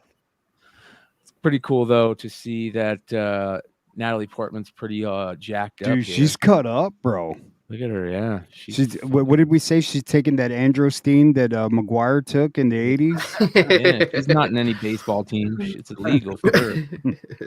That's a good, yeah. Yeah, when actors need to bulk up, they're not doing push-ups. They're doing steroids. They are fucking not. They are. She's not doing Christian Bale. She's doing probably growth. Annabelle. She's doing the cream and the clear like Gary Sheffield. She's probably doing growth and Anavar. Yeah. Deer antler fluid or whatever. Yeah. Yeah. Isn't that deer antler fluid Jägermeister? I always thought that was Jägermeister. There's clenbuterol too. This is interesting. We knew that the 2 goats were coming. This was one time I was part of a con panel, I think, here in Phoenix. You might have been there, Sam. And they did questions about Marvel and comics and stuff. And one of my questions was about these 2 fucking yaks, and I forgot their names. So they're not going to show up in the movie. So that's cool. Korg. That's cool that he's showing up. He's dead. Here's the question. Is she going to live? Yeah, she's going to live, but Korg isn't. Well, I feel like they're going to announce that she has cancer. Yeah, at the very least. I feel like they're going to announce that she at least has cancer. I feel like Jane Foster has been the weakest link in the Thor movie franchise. But she has. But you know what? Here's the problem. Well, it's not a problem. Here's the thing. People love that Jane Foster run. They fucking love it. Like, Yeah, I've read yeah, it. sure. It's not bad. I just didn't like it when it first came out. But who doesn't love, like, cancer sucks. Fuck cancer. So like, it's hard to read a fucking comic book about cancer and shit. But everybody that read it loved it, which surprises me. So they're actually, they used to think that Natalie Portman was kryptonite. Jane Foster and Natalie Portman was kryptonite for Thor because of how bad Dark World. Dark World was. Right? It's the forgettable Thor movie. And they're saying that this is really good. So that's cool. I'm cool with that. We'll see what happens. You never know. I'm all about Gore the God Butcher. Oh, yeah. Probably one of the cooler characters that's been created in the last 20 years. So all right. What else do I have? Sam, what do you got? You got any anime news? You got any cool anime stuff? Oh yeah, dude. All right, I sent you a bunch of the all right, links. I'm gonna start bringing it up. Hold on here. In the group chat. Okay. But first up, so Chainsaw Man is not going to come out. The anime is not going to come out this year. They have 8 volumes of the original manga run now available for purchase. This is a very good series, so I imagine once the anime does hit, the resale value is going to go up. But I've been Chainsaw Man Part 2 is supposed to hit sometime next year as well. And it would probably coincide somewhere with the anime series. The author, Tatsuki Fujimoto, is working on it right now. He's still got some other stuff releasing, but Chainsaw Man is the anime and Part 2 confirmed to drop next year. Hell yeah, Chainsaw Man is badass. I haven't even read it, but the character is cool as hell. Have any of you guys seen Chainsaw Man? Any of you guys familiar with this? The pictures. I've talked about it a lot. I've talked to Nick Hart. Nick Hart, yeah. Talked to him a lot about it, and I mean, it just looks freaking awesome. Paging Nick Hart. Anytime anime comes up, we need him on. Yeah, I'll tell you that this story has so many twists and turns and just incredible artwork. The characters are like this goes very mature very quickly. It starts out very shonen and then it goes very dark and very mature very quickly. So it was really kind of an anomaly for Shonen Jump to run this kind of manga in their magazine, but it was very, very good. So if you guys are looking for a good story, you can look it up. It's very good. This is crazy. I'm going to show you guys. Shonen Jump. Let's see here. It looks like episode 2019, number 1, Chainsaw Man, the first episode. So yeah, first chapter. Yeah, first chapter. So there you go. 2019 issue 1. For Shonen Jump. Let me see if there's any other ones that are. It sells for about. Looks like. The Shonen Jump magazine is a collection of probably 20 different series. If you're looking at the Japanese one, and then in English, you're going to be buying compilations of weekly releases of each chapter. But Chainsaw Man hit. Here's the Japanese one, Shonen Jump from 2019. 2020 issues 21 and 22 are the first Chainsaw Man from the Japanese version of Shonen Jump. I forget how freaking big these are. That was probably the last appearance of Chainsaw Man. First episode Japanese Chainsaw Man.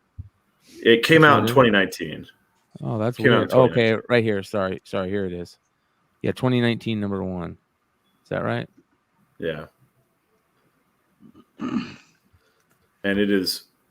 From the first chapter, it just throws you for a loop. Things you're not expecting, but then, oh my gosh, the way it ends is incredible. It's kind of like the Better Call Saul of Shonen Jump. It's so dark, it's so crazy, so many twists and turns. It's very, very good. Yeah. So if you haven't seen it, you can go on viz.com/Shonen Jump, and for $2 a month, you can read it digitally. But if you want to buy it, you can buy the volumes, or you can go look up the weekly magazines and try and get the resales on those. But this is going to blow up once the anime hits. The anime is looking very high quality. The animation style is kind of the opposite of the Marvel What If style, and that's hard to describe, but all of the things that they did that were CGI in the What If stuff are going to be hand-drawn in Chainsaw Man, and everything that was hand-drawn in What If will be CGI in Chainsaw Man.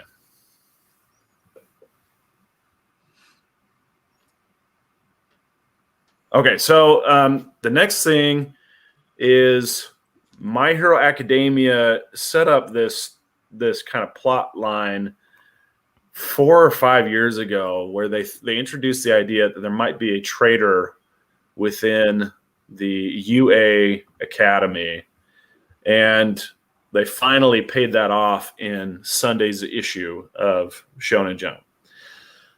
They revealed who the traitor was, and then this week we're supposed to get the first reveal of Hagakure's actual face. Hagakure is the invisible girl, and she has been invisible the entire series. So since I think this started in 2014. And finally we're going to see Hagakure's face after all these years. So check it out. This is kind of a game changer. We're still trying to figure out what's the fallout going to be. Is this going to be the last quiver in the arrow for the heroes to be able to defeat the villain, all for one, or is this going to be more of a stumbling block? So check it out. Probably going to be an important issue as well. And then I know everybody is talking about the Cowboy Bebop stuff. Let's talk a little bit about that before we get into the rest of this stuff. What did you think about the news that they canceled that? Were you surprised? Okay, so having seen a lot of the criticism online, I wasn't surprised. I felt like a lot of the criticism was very much, I don't know if I've mentioned this, but I feel like attacking anime adaptations is like going after Nickelback. It's low-hanging fruit. You don't have to think much about it. You just say, it's crap. And nobody who likes anime likes this adaptation. Nobody who likes music likes Nickelback. You don't have to think about it at all. It's free points, right? I thought there was a lot to like about Cowboy Bebop. They left it on a cliffhanger, and I was really, really bummed to hear the news that they canceled it.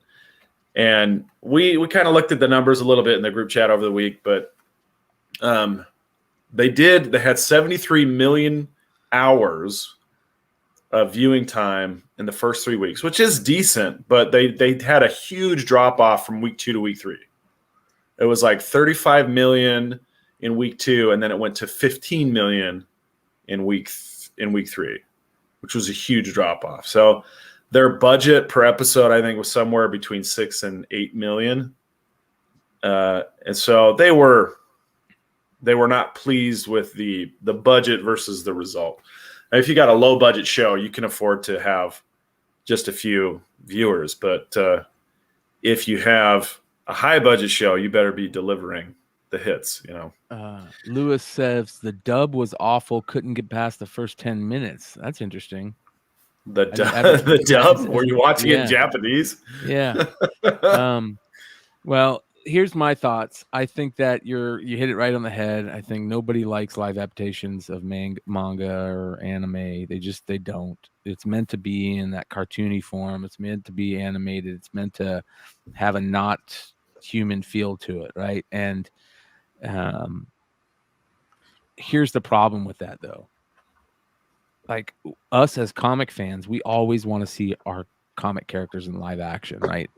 We want that. It just doesn't work with anime and manga, and we have to come to that realization. And I disagree. unfortunately, I'm going to disagree with you, and I'm going to give you some examples. Edge of Tomorrow is an adaptation of a manga called All You Need Is Kill, and it's phenomenal. It's a terrific adaptation, but it does stray a lot from the original source material. The Cage in the manga is a kid. He's not like he's a young private. He's not Tom Cruise's age, right? He's not in his 50s. There's another one we talked about, Road to Perdition with Tom Hanks, that old noir detective show. That's a manga adaptation. Alita Battle Angel, probably more recognizable as a manga adaptation because she's got the manga eyes. I don't think it's impossible. And I think what happens is there is something lost in translation. And I think that's the real problem. Yes. Yeah. Plus, everybody wants to just complain these days. True. Isn't Kill Bill? Isn't Kill Bill also? Because isn't that based off The Bride? You're probably right. I don't know. Okay. I will say this. So there's another adaptation. There's two other adaptations, I think, that people are giving a lot more support, but there's one that's kind of getting a lot of criticism. So The Witcher is an adaptation that a lot of people have been looking forward to. And it did well in season 1. Season 2 is getting great reviews. But Cowboy Bebop came out, as well as an Amazon Prime series, Wheel of Time, which is an adaptation of a book series, fantasy book series. And the Road to Perdition was based on Lone Wolf and Cub, which is a manga series. Yeah. The Wheel of Time folks are criticizing the Wheel of Time adaptation for the same reasons as the Cowboy Bebop folks are criticizing Cowboy Bebop. And my take is, look, if you want to see a good adaptation of this property, you have to support the bad one. Because if you don't, the good one will never, ever exist. Ever. Because Netflix and your Netflixes and your Amazon Primes are going to look at it and say, it's just not worth the risk. Look how much money they lost doing their adaptation. Or look how much money we lost the last time we tried an adaptation. And they're going to say it's not worth the risk. So if you want that good adaptation, you have to stick around through the bad. So it's like, hey, if you didn't like me at my season 1, you're not going to get me at my season 2. So suck it up. Stop complaining about every little detail and watch the freaking show, or you're never going to get the Cowboy Bebop adaptation you wanted. You're never going to get the Wheel of Time adaptation you wanted. You're never going to get whatever series you think you were entitled to. It'll never happen because you complain too much. Stop bitching and moaning. Suck it up and support your properties. Yep. Yeah, too many times, and we're all guilty of it. Like, I do it in comics a lot. I complain about DC Comics a shit ton, but I'm a DC Comics guy, and I even do it a lot where I'm just like, fucking this, what the hell is DC thinking? And I'm just like, I should be trying to be more positive. That, like, I know they're trying, but we shit on them all the time. And you're right. People are just going to throw their hands up and be like, fuck it, I don't even want to deal with it. So I agree. We're all guilty of that. Sam, you would make a really good drill sergeant, by the way. Yeah, ask my kids. They probably say Suck it up there, ladies. Drop and give me 20. Today is our Independence Day. How about this one? New information on Bleach 1,000-year Blood War arc. Good news. Okay, so first off, I want to, there's San Diego Comic-Con is a big deal in the comic industry, the movie industry, TV, all of these media that are coming out with, kind of centered around comic book content. Well, Jump Festa is kind of the same thing for manga and anime, especially those that are produced by Shueisha and Shonen Jump. And this year, the Jump Festa is going to be next weekend, but we are getting a lot of new information ahead of Jump Festa, including Bleach is going to be releasing new anime based on its final arc in the manga. So the Bleach anime got canceled before the manga ever finished. And so, Thoro, you're right. The Bleach live action wasn't that bad. I enjoyed it as well. But we're going to be getting new Bleach anime content. The series was canceled. There was a time skip. And then the series was canceled before it entered its final phase. So it's finally getting the anime treatment. The ending was kind of rushed. The author didn't really want to end it the way that it ended. So maybe there will be that kind of wish fulfillment of him getting to end the series the way he wants in that final arc. So look forward to new Bleach anime content coming out in, likely 2022, 2023. So it's coming soon. Nice. All right. We have at least one more thing. Well, actually, you already talked about the Jump Fest, right? Jump Festa. Yeah, if you guys are interested in manga or anime, next weekend is a big event. We'll get a ton of anime news.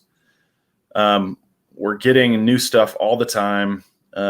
Jump Festa, if you like, there's lots of series that are doing very well. So things to look forward to: Spy Family, Kaiju number 8, My Hero Academia, One Piece, Bleach. Big names in the manga anime industry right now, and they're going to be featured a lot at this Jump Festa. So look forward to those. I'll probably have a lot more news next week to cover, or maybe the week after that. We'll see how it goes. Hell yeah. All right. So real quick before we jump into some spec talk, I want to throw some love. We try to throw love out to our homies who are doing Whatnot sales usually on Saturday nights. Let's go take a look and see if we can find any homies on the Whatnot. As a matter of fact, who do we have here? I was going to. I got too lazy and didn't put books together. Type something in the chat. Type Modern Comic Mayhem's watching you. I will. Yeah, I'm actually about to jump on in like an hour to do a sale. I, did all the preview, pulled all the books. I was like, fuck it, why not? Why doesn't it let me type in the mirror? I hate that. Live. See, Mel's on 2 live shows at the same time, dude. That's a haiku.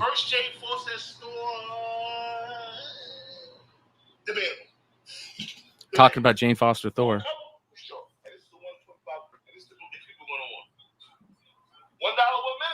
Let's see what it sells for.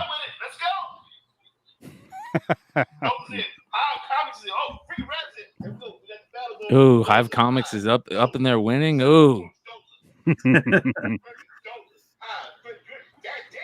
My guess is James is bidding on them. Yep. Shout out Manny, the comic club. Well, I know Jonathan, he's all about those indie books. Yep. Man, I think I'm gonna start buying up ASM 4 Silk, First Silk. First Silk. Yeah. That's a good investment, man. That's a good play. Are you gonna go for the Humberto Ramos covers too? We got a couple of those, I think. Nice. James, you're muted. I said I have 3. Hive has 1. Okay. We kept trying to find some when we were at Emerald, but we couldn't find any. What up, Big Remo? Big Remo in the chat. Shout out to everybody in the chat. There's 115 live watching us right now. We're just taking a quick peek in on our friends at Whatnot. This is Mighty Mel V here. Of course, Drunken Chat Sun crew. Shout out to all those guys. Shout out to Mighty Mel V. He's dropping some heat. He's got the Pacelli Thor number 1 in 25 up.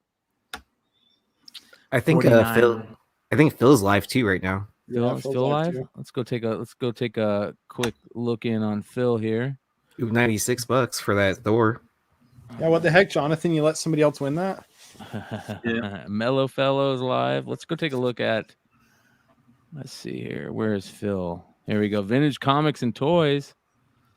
Shout out Vintage Comics. Ooh, he's got some Star Wars heat going. It looks like. Oh, it's an Insider. That's a good cover, man. Anakin, Clone Wars variant. We also have. Oh, I love that one. Tales from the Clone Yeah, that's a Wars. badass That's a tough cover. book. Very early appearance of Ahsoka Tano, right there. First comic appearance. Well, Love that cover right Oh there. yeah. it's comic format. It's got the. It's also got the. Massage. He's got some heat tonight. He's pulling out the heat, bro. Cat Bane. Yeah. We have this really cool. You guys, after this, Dr. I'll show you something cool.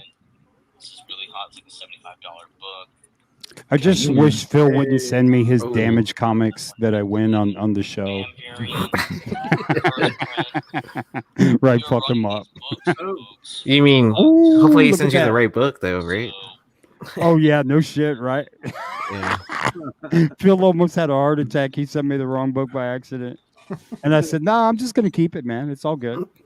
He goes, no, please. Has anybody, do we know if Sean got, somebody was honorable and said that they got the Hive book? Oh, I don't know. Did you guys Wait, hear what about happened?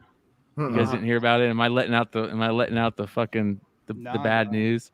Look at me. I'm playing telephone tag over here. He talked about it live on air. He accidentally, I think, put the wrong book in the wrong package, so somebody's getting one of your guys' donated books. And he said, if anybody gets it, make sure that they let us know, because your karma is going to be hit big time. Yeah.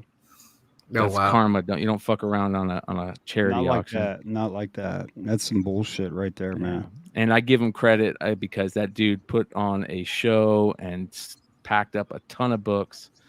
That's a lot to keep track of too. Like with that, I mean, he was on for what, almost 5 hours? Yeah. It's a grind. If you do Whatnot and you're on there for an hour, it's fucking tiring, man. Yeah. Yeah, I mean, I don't know like how some of those card breakers go on for like 12 hours and stuff like that. I mean, I get it for the money and all that, and like, you know, you got to move product, but like that's like a full-time job within itself, just to be on Whatnot like 7 days a week, 6 days a week, whatever. That probably is their full-time job, bro. Yeah, no, I get that, but like, hey, I dug out some my pickups, guys. Ooh, nice. Let's take a look. Even more pickups. Everybody loves pickups. All right, let me get my pen and paper real quick to write down what you're picking up. Some indie goods. So the Recount #1. Ooh, nice. Right, but I love this cover. This is that Neil Nelson cover. So One Stop, Tim Ferrante, One Stop. I hit him up. I was like, "You got any of these left?" And he's like, "I think so." So I want them all. This one, it's a metal cover. You're not gonna be able to see it. There it is. Zoe Lachey or whatever that artist's name is. Beautiful. Oh, wait. nice. Ooh, yeah, I like that. It's for that book, Dark Red.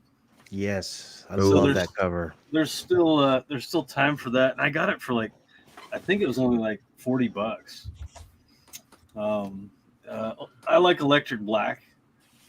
I like to support Joseph Schmalke.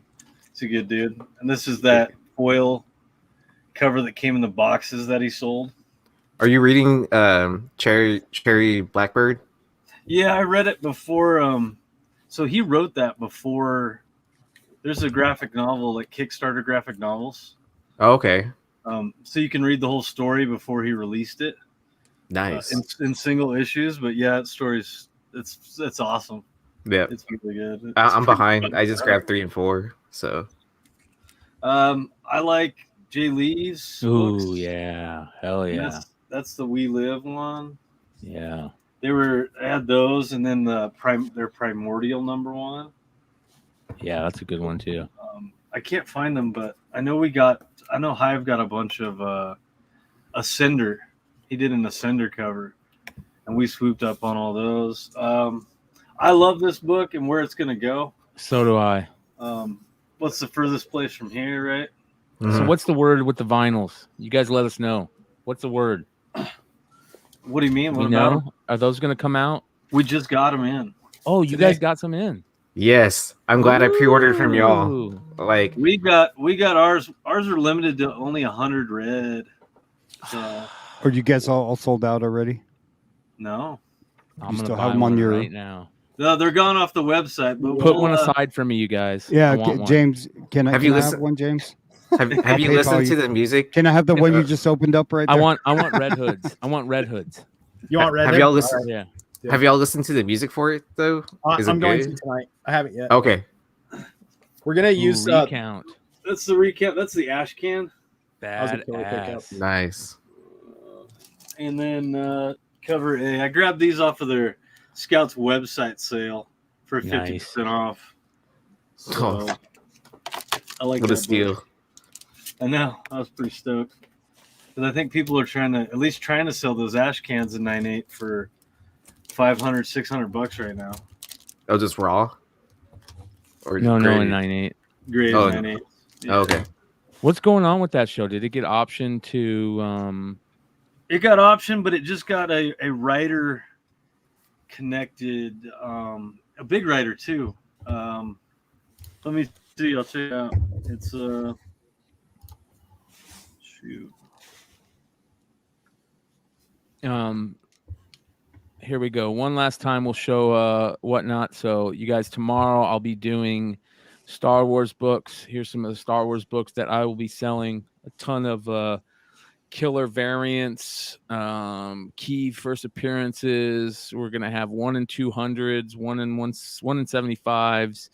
A lot of Vader books, Clone Wars. We got a ton of there we go, Casada Vader variants. Sweet.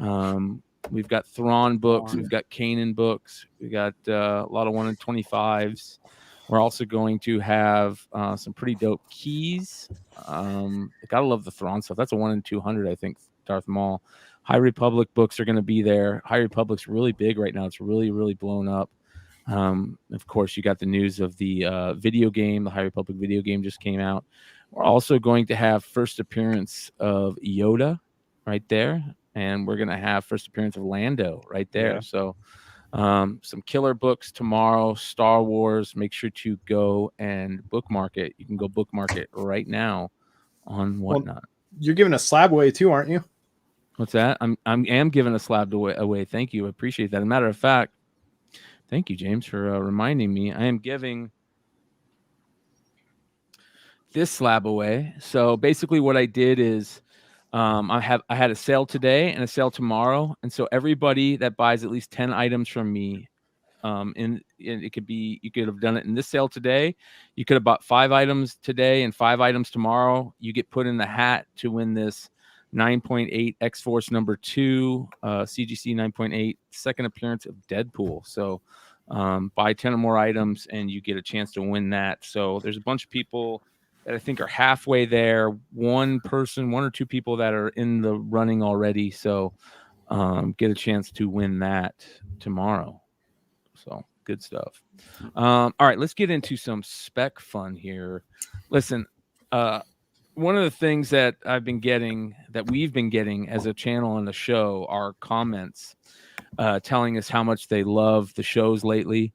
And this show has been getting some outstanding comments lately. And I want to, thank all you guys who are on the show with me. And I definitely want to thank all the people who are out there watching. We love those comments. We love hearing from you guys. We love the constructive criticism. We love the good comments. We love hearing what you guys think. Keep them coming. We appreciate you guys. We appreciate that type of stuff. And one of the things that I've been getting a lot of love for is shout out to Dollar. Dollar's spec lately has been on point. And again, you guys, this isn't, we're not saying that Dollar came up with all this stuff on his own and this and that. Only the writer gets credit for this spec, right? But Dollar has been dropping some great information, a lot of it off the top of his head recently. And Dollar does a lot of research, Yes. and you can see that, and like that's hard work, So I think that needs to be appreciated as well, Amen. I appreciate you guys. I mean, I'm not perfect, and nowhere near. And I'm not always right, but you know, it's a lot of fun. It's a lot of work, but it's worth it. It's definitely worth it. I got some books that appreciate I'm going to bring up at random here, brother, if you're good with that. I'm going to start with a couple of things that we had some pretty good books that we talked about for the Almost 10 this week on the Hot 10. Make sure you guys go check that out. We'll talk about that here a little bit down the road as we get further into the show. I want to ask some questions what you guys thought about the list this week. And then but there were some really good books in the list this week, especially the CBSI writers. They did a good job writing this week, so shout out to them. But I love the Almost 10. I love what the Almost 10 has become. It's kind of become that weird place where you find, you know, weird books that you might not know about, or books that you just forget about. And this is right here is a book that I think a lot of people forget about. She just got a second season, right? And this is that Naomi convention variant. And this is a book that you wanted to talk about this week. Great book right here. Yeah, shout out to Steve Horn, mybargaincomics.com. He turned me on to this book. I pressed a few for him, and they're at CGC. Hopefully we get 9/8 out of them. Yeah, interesting book. Naomi season 2 was just confirmed earlier this week. And I mean, you know, this book is think it's like a $80 to $100 book, which is expensive. But in my mind, with the rarity of this book, I still think we haven't seen the ceiling. Hopefully, look, I'm not the biggest with CW spec. You know, in my opinion, CW specs for the birds. But I have a feeling in my gut that this could be finally the show that could do well. And DC obviously likes Naomi. So with a season 2 already confirmed and they haven't even released the pilot yet, I mean, that says a lot. Yeah. So yeah, this is one to keep an eye out for. I would probably, if you see it for $80 to $120, I would probably wait until a little bit of dust settles after this week, and wait till it gets to around, you know, under 80, and then try to snag a copy. Yeah, I agree with JJ. Seems like CW has been the kiss of death lately, but if it's good enough, it will break its way out of that. One of the big thing that happened last week was the Into the Spider-Verse 2 Part 1 trailer that we all geeked out for. I haven't talked to anybody that didn't just absolutely love that trailer drop and everything that was in there. So some of the biggest books this week were those books, the Spider-Gwen and Miles books, you know, them two on any cover, you know, all the ones we've talked about. And of course, Spider-Man India, Spider-Man 2099 books have just gone crazy this week. Spider-Punk books have gone crazy this week. All the Spider-Verse characters are starting to get some major love, and there's good reason for it. And we're going to start talking about some of those characters and some of those books. And this is interesting right here. Let's get into some of those characters, some of those weirder characters. This is one right here. Dollar, what's going on with this? So this one was from 2019. Cosmic Ghost Rider Destroys Marvel history, as you guys know. This is a last issue of a limited series that was already, I mean, largely under ordered. There's only 2 covers. They're not the best covers. I actually like the second cover where it's Cosmic Ghost Rider versus Frank Castle. I think it's very unique and cool. It's not the best. It's not like a Delato or something, but it's just it's cool. But anyways, in the guts, you have the first Ben Reilly as the Canadian Spider-Man. And, you know, there's no rumors or what have you, but with these Spider-Verse characters, I would, especially attached to Ben Reilly, I would definitely be scooping up anything that has to do with that. And this has the first appearance of that. And I believe this book was ordered under 20,000. You can get them for cover price or below, and it's a really cool appearance too. This one I really like. You guys know me. I love the Braddock family. I love Captain Britain. I loved this character when they first showed this character. I loved his suit design. Spider-Man UK, Billy Braddock. Here's a couple books for this. What's going on with this one? you know, anybody who's been collecting comics for the last and spec for the last what 4 years, 5 years probably remembers this book. This book did get a bump up to about $25-$30, and then it's on the dip right now. You have the first mention of Earth 833, which is the universe that Billy Braddock as Spider UK is from. And this is actually his first cover and first full appearance in the Guts. He has a cameo in Edge of Spider-Verse #2. It's a decent cameo, but this is definitely the first full appearance. There is I think it's a 1 in 15 chew right here, which I really like because, you know, you got Peter in the back scratching his head like, why is this guy so buff, you know? And Spider UK, like, you know, check my out, you know, my Winstrels, you know, my test stack I just did. He's huge in this. And then there's also a 1 in 25. Another book that was not heavily ordered, but at the same time, it's not rare. Sorry, my dad's in here just throwing food around. And so, yeah, I think this one's cool. Plus, you got the Kamala on the... And, yeah, it's an interesting book. I would definitely try to grab this. Sorry, guys. Let's see. This is the one I really wanted to kind of point out. So we're all aware of Japanese Spider-Man.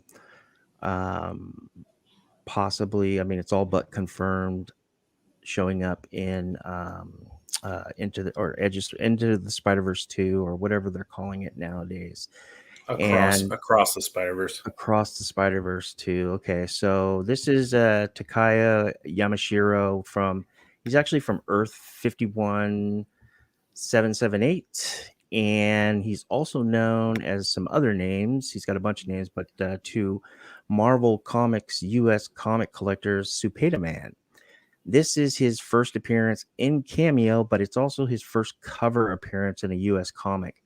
People, I tell people that, and they're like, "What? I don't see him." No, he's right here. He's the second one right there. He's got the bracelet on right there. That's him. Not a rare book, but a cool one. It's also the second appearance of Spider-Gwen, and it's also the first time Spider-Gwen, Silk, and Spider-Woman actually meet up.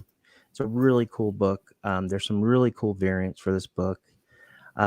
His first full appearance in US Comics is in the same run, ASM number 12, which is also the first appearance of his robot, which is I think it's Leopardon, and that's kind of like his I don't know if you're get familiar with Addie Brock from the Ultimate Universe or from her universe, but she has a symbiote suit that is actually a robot. You probably It's like a mech. Yeah, it's like a mech. It's supposed to be a symbiote suit, but it's like a mech. And her first is like Edge of Spider-Geddon issue 2, I think. Well, Leopardon kind of looks like that, a mix between that and a Transformer. And that is Supeda Man's guy. That's his partner in crime. And this one has seen bumps here and there. There's been write-ups on Go Collect and, you know, other outlets or what have you, but not much detail. Not Great a lot cover of people, here. especially because of the heads on there. And I think, what's Yeah.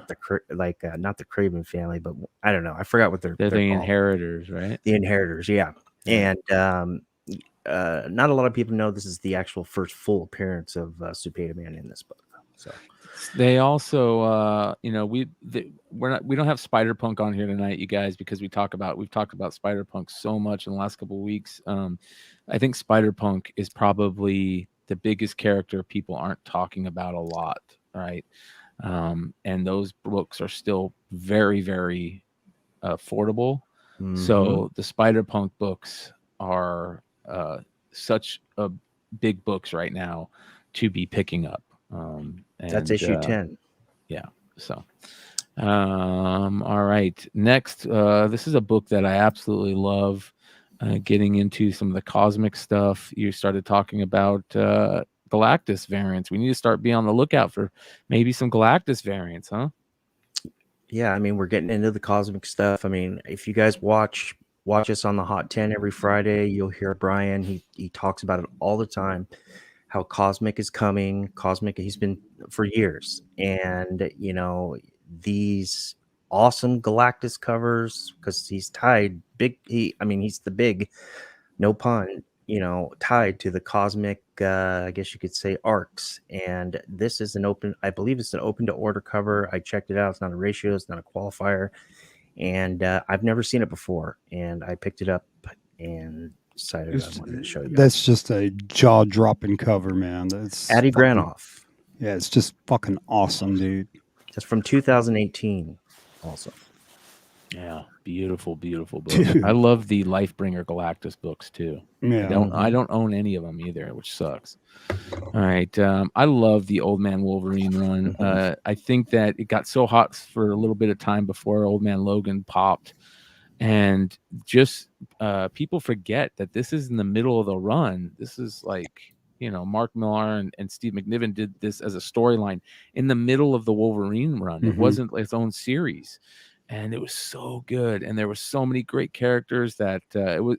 You know what it kind of felt like at the time? It felt like Marvel's version of Injustice, right?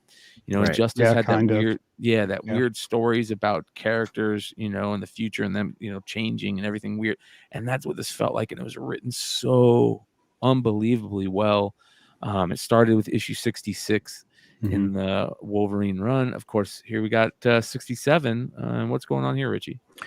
So, if you've watched me and the guys here on our Comic Mayhem over the last month or so, we have been speaking on some books coming out in the next few months. It seems like Marvel Comics is bringing back to life, or at least really likes this old man universe that is 807-128, Earth 807-128.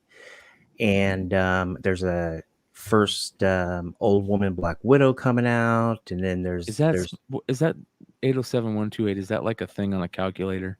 no, that's Okay. the old man. I old was man wondering if they named their universe. universe like boobies or something. Yeah, so this one right here is actually the first appearance in cameo of Spider Bitch, aka Spider Woman of 807 Earth 807-128. She is very good looking comic book character, and she's supposed to be very powerful.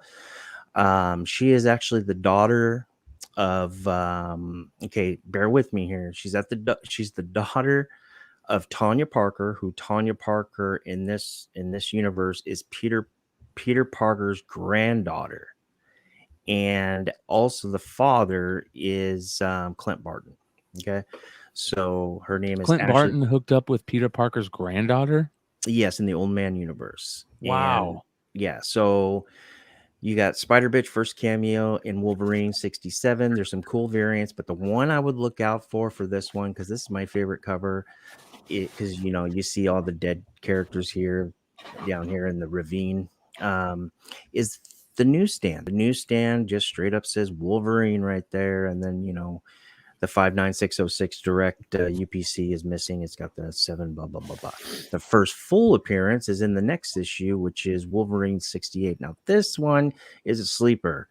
I say that because this thing is like $5 to $12, and this is an awesome book, and you get the full story, kind of an origin also of her.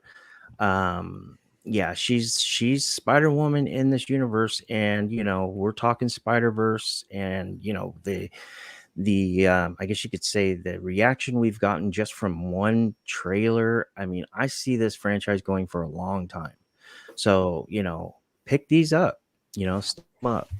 And there is a newsstand copy of this. There's a sketch, I believe, second print, so on and so forth. A character that I absolutely love for funny reasons. One of my buddies named one of his bird dogs after this character, and that is Lilith. Let's talk a little about Lilith. We've brought up Lilith before on spec shows. A lot of people have. But with MCU bringing in more and more of these, horror Copper Age characters, we're starting to, Werewolf by Night, all those type of characters that are starting to show up in the MCU. And we know that Blade's coming. There's going to be a vampire. There's going to be a Dracula type character, I think, coming. All kinds of. We got Morbius, of course. Ghost Rider is coming. Has to be coming sometime. Could get Midnight Suns stuff starting to happen soon. This would be a perfect character to kind of drop in that storyline. Here's what this is her first appearance, Richie. So, interesting story, Brian. Last night I was telling you I couldn't sleep and I was on Whatnot. And there was a very nice seller. I forgot their name, but I definitely tagged them. And they were selling I'd say like a 5560. Probably, I'm being a little aggressive, probably a little lower, 4 or 5, whatever. Giant size chillers, number 1. They had no idea what it was. I even put in the live chat, it's first Lilith. Nobody cared. Lilith Drake, and nobody cared. She's the daughter of Dracula, just to let you guys know. And she's coming. And that book in high grade is like 300 plus. Okay. Here is her actual first appearance in cameo, and it's a very strong cameo. Not a lot of people know about that, or even bothered to check, but it's a magazine-sized Vampire Tales. Same kind of deal here with the Blade first solo series outside of a US-sized comic book. I think is in issue 3, but yeah, this is her first full appearance right here. This is probably the book. But I mean, most of us are priced out of this book. So I would, when you get to your LCS or online or my comic shop, see if you can get this book for, a 60 or higher, for between $5 to $25. If you can, I would grab it. Yeah. Magazine size. Love the magazine size stuff. Oh yeah. Hell yeah.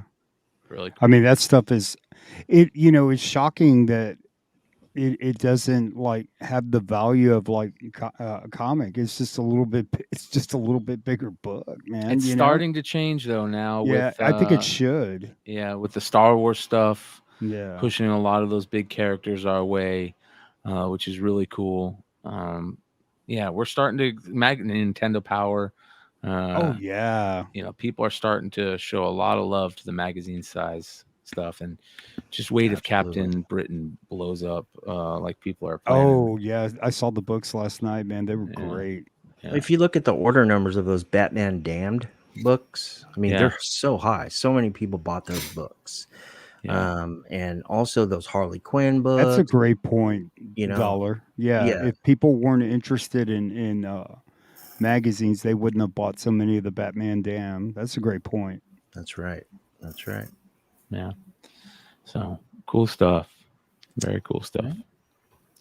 All right. So the list, let's talk a little bit about I was glad to see Shadows of the Empire, Brian. I was glad to see that on there, man. Yeah, you know me. I'm a geek for Shizor and Shadows of the Empire stuff. And it's nice to finally start getting him. And of course, everybody's going crazy for that Crimson Reign book, where they the first time they bring Shizor into canon, which is very cool. This whole thing about being in Star Wars canon and not is silly to me. I think we just need to throw that out the window, get that out of our head, because they can bring anybody into canon when they want. So if it's a Star Wars character, just like, I don't care if it's in canon or not anymore. Yeah, that was a mistake. They should have never because they alienated a community that was a huge Star Wars loyal, community. And then they said, well, all those books that you guys read, they don't mean shit. We're going in this direction. Like that was the worst thing you could have possibly done, and I just wish they would just make everything canon, and just say, hey, this is the world. And it's almost like Marvel. They got like the different multiverses and stuff like that. I mean, like that's your approach. They don't shit on their own product, and that's what Star Wars did, when they just said, that stuff doesn't matter, Yeah. Well, the bounty hunter stuff is blowing up. It's funny because Star Wars kind of did the same thing because they're under the same umbrella now. Where, all right, we know we're getting Book of Boba Fett. Go do a bounty hunter book. Let's go do War of Bounty Hunters, right? We know we're going to do Book of Boba Fett. Let's start bringing in. Let's do a Crimson Rain, Dawn book with the Black Sun in it. They're seeding that stuff. They've already seeded it. They're watering it, right? They planted that seed a long time ago. Now they're watering it, and we're gonna get that stuff. Shout out to the Renovision and the Dark Side crew. JJ, Dom Tober, Marco, Peter, Jedi Johnson. I really liked the show they did the other night where they talked about ranking those guys. I got to shout out Dom Tober, man. If you guys aren't following Dom Tober on IG, he's one of my favorite content creators. He does Fett Time, and he's a huge Boba Fett fan, and he's got these great unboxings and Fett Friday where he shows all the books that he picked up, and it's fun. He does great quick hitting content, cool Star Wars shit, and Boba Fett stuff, and I really like what he's doing. So make sure you guys check him out. But I'm really geeked out for Star Wars right now. I am so happy that we're getting closer to Vader stuff. We're getting closer to Boba Fett stuff. It's all starting to happen here shortly. Obi-Wan Kenobi. That's what I'm saying. The Vader stuff I am so geeked out for Vader. I'm excited for Anakin coming back. Yeah. That's what I'm saying. Yeah. Because he's going to be Vader in that. So Brian, amazing. They're supposed to have a duel. Part 2. And they said, like, the people on the set, that it's pretty intense. So look out. Yeah. The Thoro Kuboro, buddy of mine, thanks for watching us. I appreciate you. I'm a big fan of his and also a friend. He had a good question. He said, what do you think they would name Spider Bitch? Yeah, Ashley Barton Parker, since it's Spider Bitch, and well, she's also Spider Woman in that universe. So, possibly somewhere in that realm, I'm guessing. Spider Person. She'd be Spider Person. Or Spider Spider Karen. Spider Chick. Spider Thorough. That's my man. If you guys aren't watching Keep It Thorough, man, you're missing out. He's great. He's one of the best speculators in the game, man. He's such a good dude too. I've known him for a few years. We actually been watching. Was a big fan, and I was a fan first. I was a fan first before. I don't know if I told this story, but I leave for 3 minutes and you guys start talking about me. He bought something from me on Mercari, and I recognized the name. So I do what I never do, and I'm like, "Hey, by chance, are you this person?" He's like, "Yeah." What? I'm like, "Hey, it's Rich Taylor Dollar," and he's like, "Oh yeah, what's up?" And it was really cool, and that became friends ever since. It's pretty cool, pretty cool. Yeah, this community has really turned into something special over the years. So Absolutely. I love it. Absolutely love it. Brian, without fail, on every one of Thorough's shows, he always mentions my comic pressing. Every single show. And he doesn't have to do that. And that just tells you the type of person that guy is. As a matter of fact, I had somebody ask me about pressing today, hit me up asking if I knew any good pressers. So I dropped a bunch of names. I told him to hit me up on IG, and I would, push him in everybody's direction. Don't tell him my name. Sorry. No, Done. I dropped 2 names in the show tonight. I even told him Richie was a good presser. Today, a lot of his own stuff. I pressed a Star Wars 42, and it was the best book it's ever came out. And then I've already sold this book, and I was like, "Oh no, do I need to cancel?" But I'm not. Can't do that. I know. I just did. I used localized humidity because I was just sick of the freaking tank, and came out really well. You use a tank? Yeah, just on the bronze. What kind of tank do you use? Bronze or silver? Just a DIY. I don't have a good one. If you need some help with that, hit me up. Cool. Yeah, it gets deep in there, you guys. These guys are like voodoo practitioners. They don't want to tell their secrets. Somebody, I think it was the last show that we were talking about pressing on here with Joe, Mhm. and somebody hit somebody up and was like, he doesn't really want to talk about his what he does. And Kyle's like, yeah, dude, that's pressing. He's not gonna give away all of his fucking goodies. We don't mean to do it. I at least for me, I don't. Joe probably, I'm guessing the same way. It's just an instinctual kind of, I guess, just subconscious thing. We work so hard, we find these certain things for our surroundings, and we just don't want these little tricks. We just don't want to share. So like you do it so long, like you take a book out and you can hold a book and you know it's done, right? It's got the weight of where it's supposed to be. Because if you overpress a book, it'll feel like a feather because you've taken drawn all the moisture out of the book. And the paper is naturally made with water, right? So you can take water out of paper. You can do that with that heat, and it'll feel light. A book has got volume in it right now. Like if you hold up a book, I mean that's the way it's supposed to sound. You know, you hear that? Mhm. Yep. If you overpress it, it won't sound like that. It'll just no sound at all. So Does pressing change the smell? it can depend. Like if you over humidify a book, Yeah. absolutely. But there is a way to get rid of. I'll give some cornbread away. Right? How do you get rid of that musty smell in older books? So use some bounce dryer sheets. Put them in the pages. Put it in polypropylene. Let it sit in there for about a week. Take it out, and your book smells pretty. You See, know? what I do is and this is my trick. I have I have a bunch of these airtight plastic containers, but I took 2 boxes of brand new baking soda and I put them in the side, and then I buffer the book and I set it in there, shut it for about a day and a half, and then I open the book, take the buffers out, do it again. It's usually gone. I usually do that with those books I get that smell like cigarettes. Yes. And that's the power of OxyClean. Yeah. Yeah, sometimes you just get sick of it and you just throw it in the bathtub. Just Yeah. douse it I with like to water. dry age my comics. Put it in the cooler with a bunch of salt. Let it age, Get it out. Yeah. Yeah. Peace Sometimes, out, chili yeah. and cornbread. You gone. We ain't Mighty Mel V over here. Not anybody could come in here spouting ridiculous shit. What And happened? I just cleaned out the blocked people like 2 weeks ago, and it gave everybody got back their hall pass. And you're the first one to lose it, chili and cornbread. Chili. That's his name. Chili and cornbread. What did he Yeah. say? What He was what being did an he say? idiot.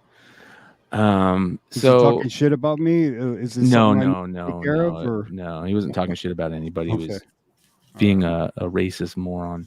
Oh, okay. Oh, So what were we talking about? We were talking about the putting in books, and you said buffer. What does that mean? buffer means buffer,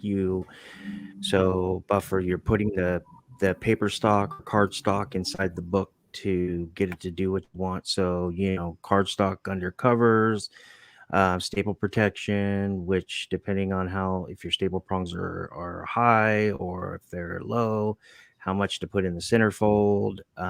It's just to basically after you humidify a book, or you don't even humidify it, when it's ready to go in the press, you put this paper stock, card stock inside the book.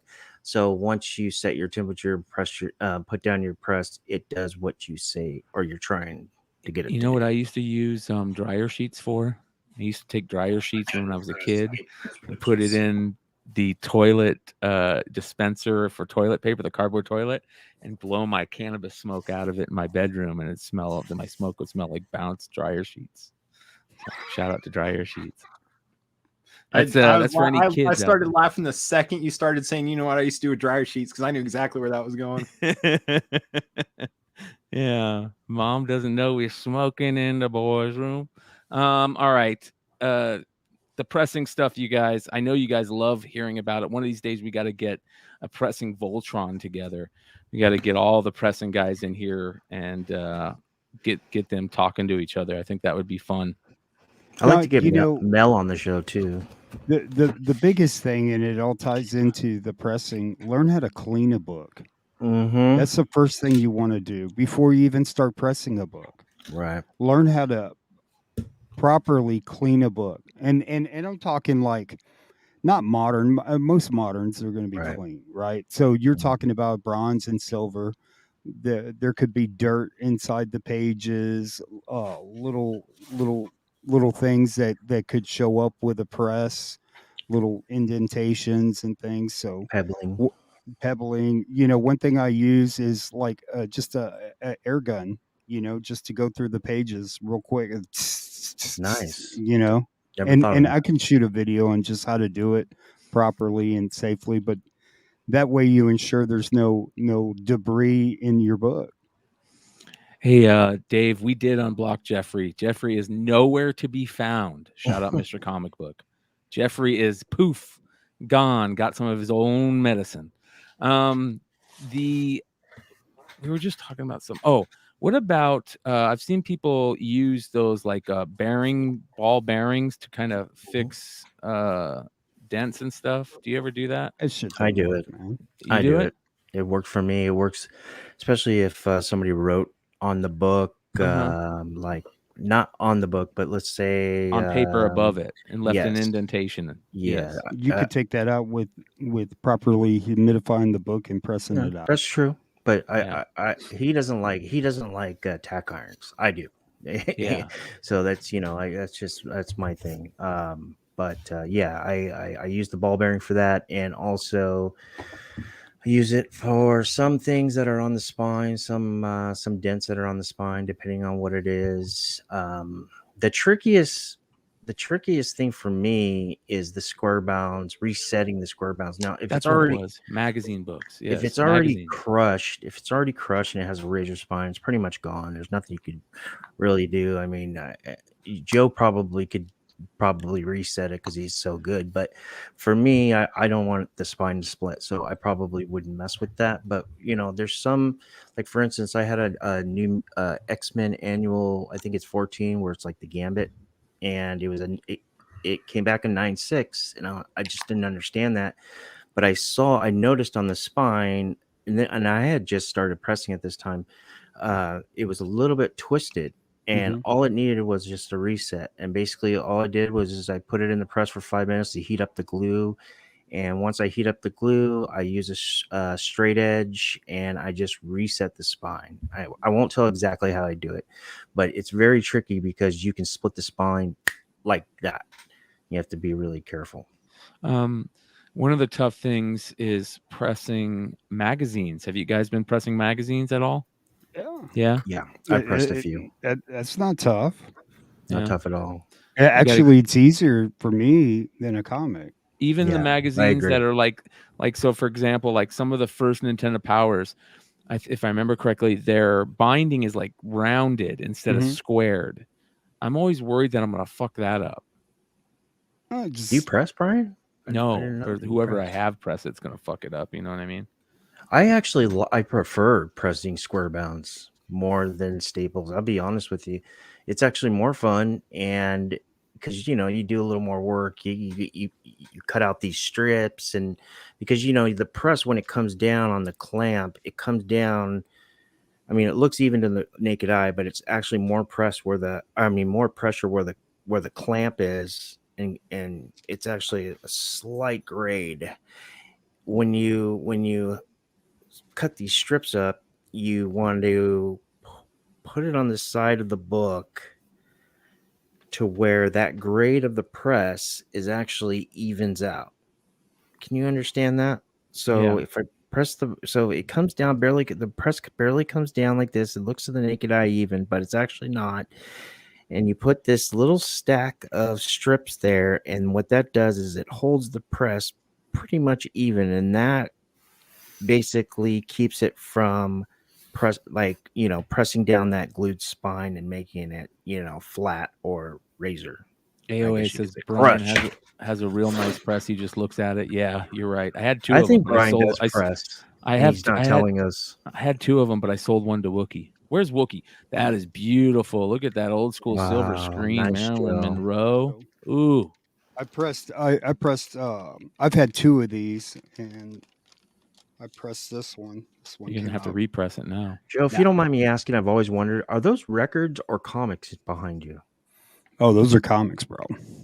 It looks like records. It looks like Badass. Yeah, it's does. my Cool. IKEA, and I'm constantly changing it out. Like these are just like some spec books that like I want to go through and put them in order. So I'll change them out and put them in a long box. Or very cool. I'm kind of weird about it. You know what I mean? Yeah, I So think we all are. I've We got my all thing. are. Yeah, but like, so the amount of heat that you would use on a book like this versus some of the more modern is like totally different, right? So that's why I mean definitely practice on different types of paper.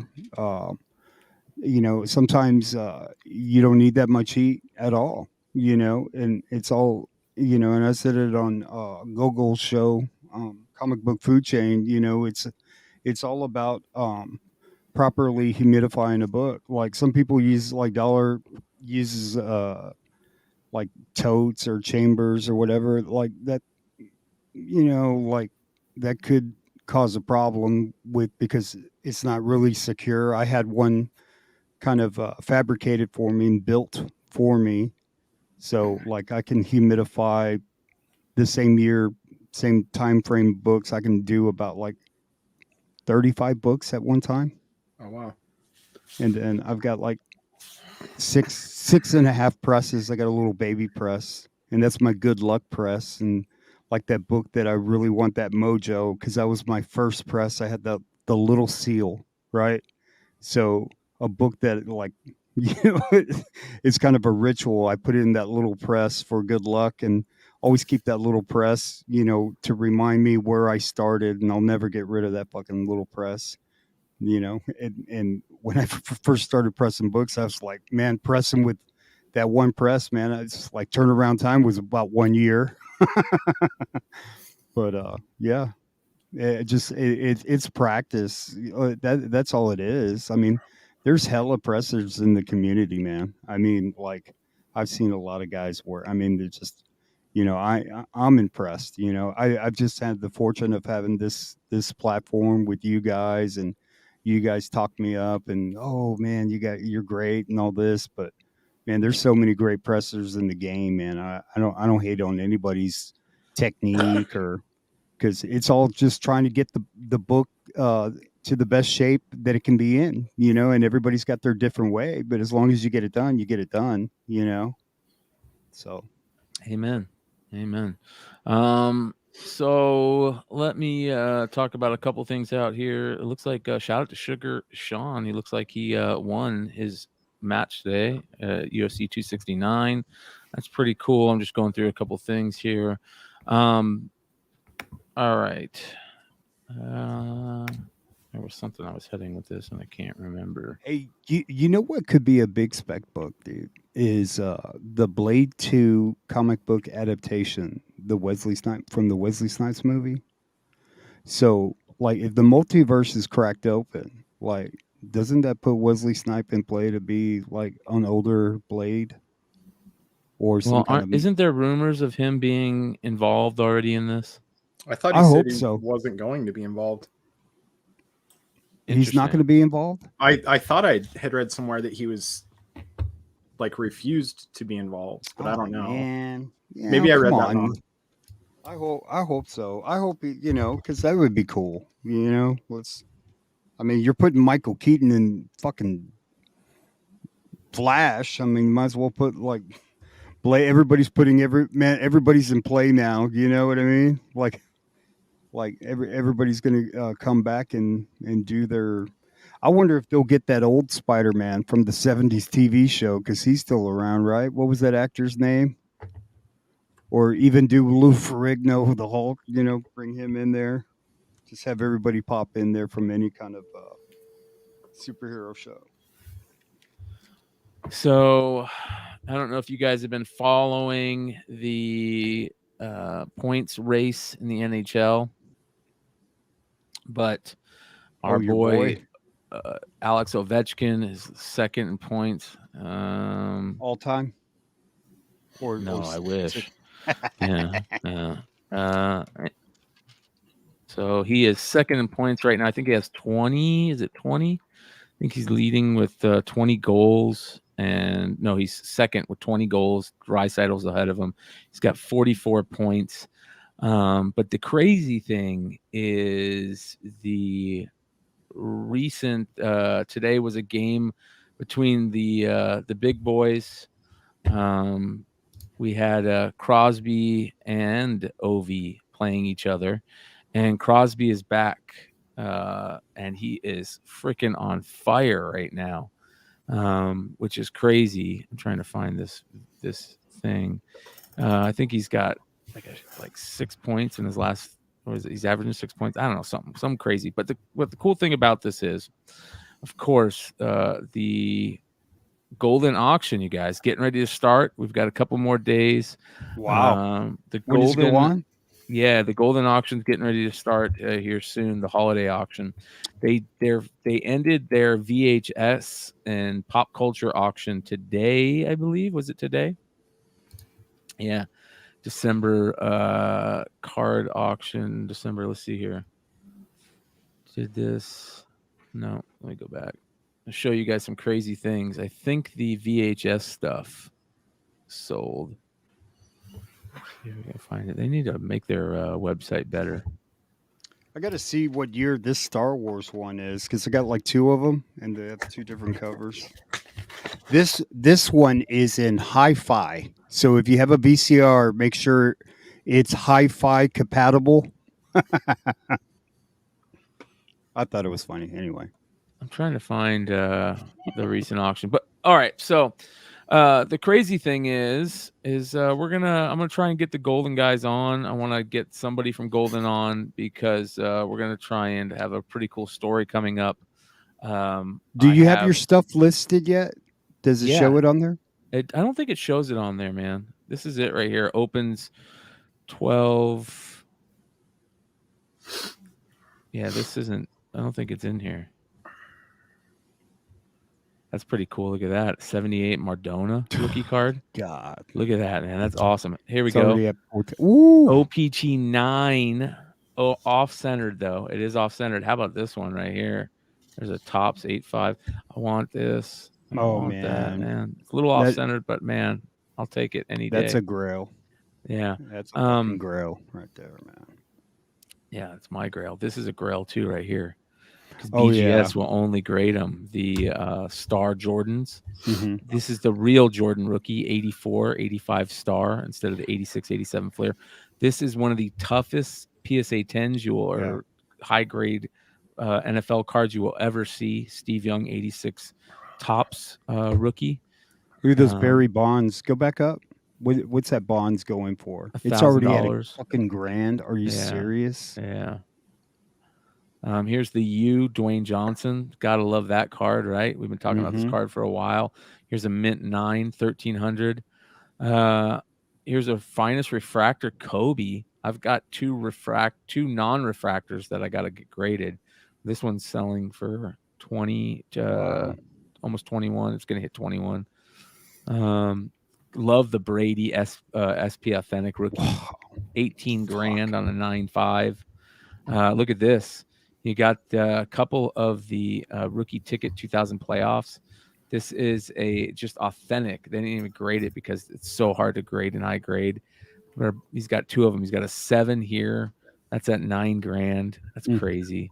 So you guys, cards are still going crazy.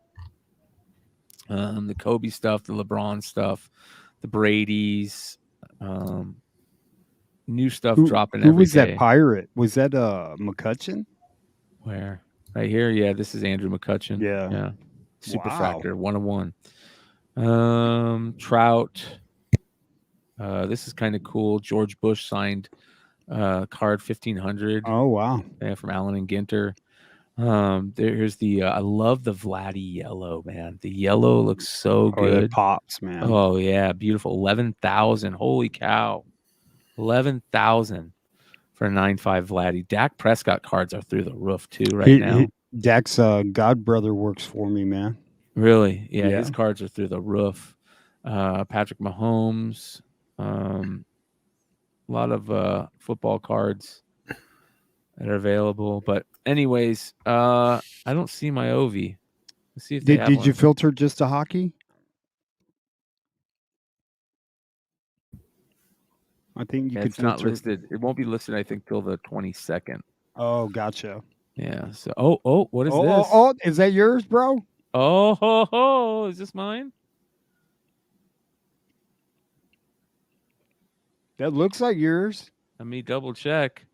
Is it- 2200-1406. I think this might be mine. Let's double check here.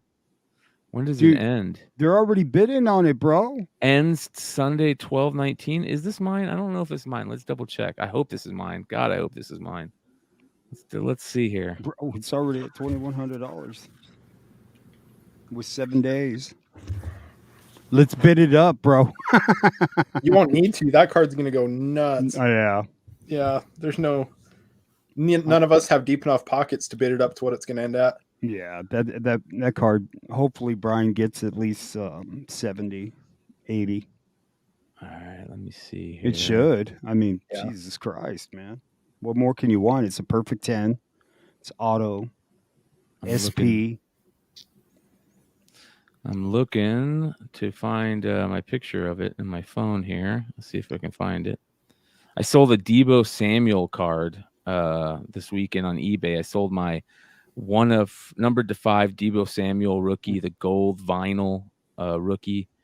I sold it. All right, so let me take a look here.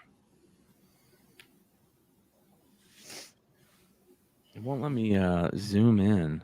Let's go open. There we go. It is 2200-1406. Woo! Bro, Hey, it's not already bad. going, That's dude. performing pretty well.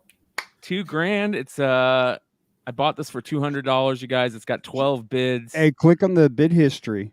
All right, let's see here. Show bid history. When Here's did the it bid start? history. Let's see how Dude, fast it's gone Started up. December 9th. So December 9th to today, 2,100. Wow. So there's the card, you guys. Ooh, look at that. That's exciting. Bro, I wish they exciting. would have put a more of a write-up on there. Like, a little bit of history on the card and the pop of the card. And, It is right here. Graded Okay, Gem good. Mint 10 by PSA with signature graded at 10. Rookie, I don't know why it says it's signature graded at 10. That's my Crosby card right here. So my Crosby's right here. Ooh, my Crosby's at 1,300. What? Ooh. Good for you, bro. Nice It job, says Brian. here, Ovechkin, who has led in NHL goals in the record 9 separate seasons, a 3-time gold medalist at the Ice Hockey World Championships, and a 2018 Stanley Cup Finals champion. Ovechkin has signed the card's front in vivid blue ink. A statement on the card's back by Upper Deck attests to the authenticity of the signature and serves as a COA. The limited edition piece is serial numbered 44, which means what is 4 and 4? That gives you an 8. Oh shit, EBA 101. It's his jersey number, kind of. So 2,100 on that. That's pretty cool. Let's leave that up because I didn't even know these were up yet. So let's take a look. Here is the Crosby rookie. Crosby rookie is at 1,300. That's pretty cool. Dude, it helps that he's playing well right now too, man. Oh, he's killing it right now, man. Yeah. Killing it. This is number 201 of 99. Beautiful. And let's see here. Do they have my Kobe up? Let's see if they got my Kobe. Is that it on the side? That right there? No, that's LeBron. Oh, okay. Let's see if they have my Kobe. It's up here. I bet you they do.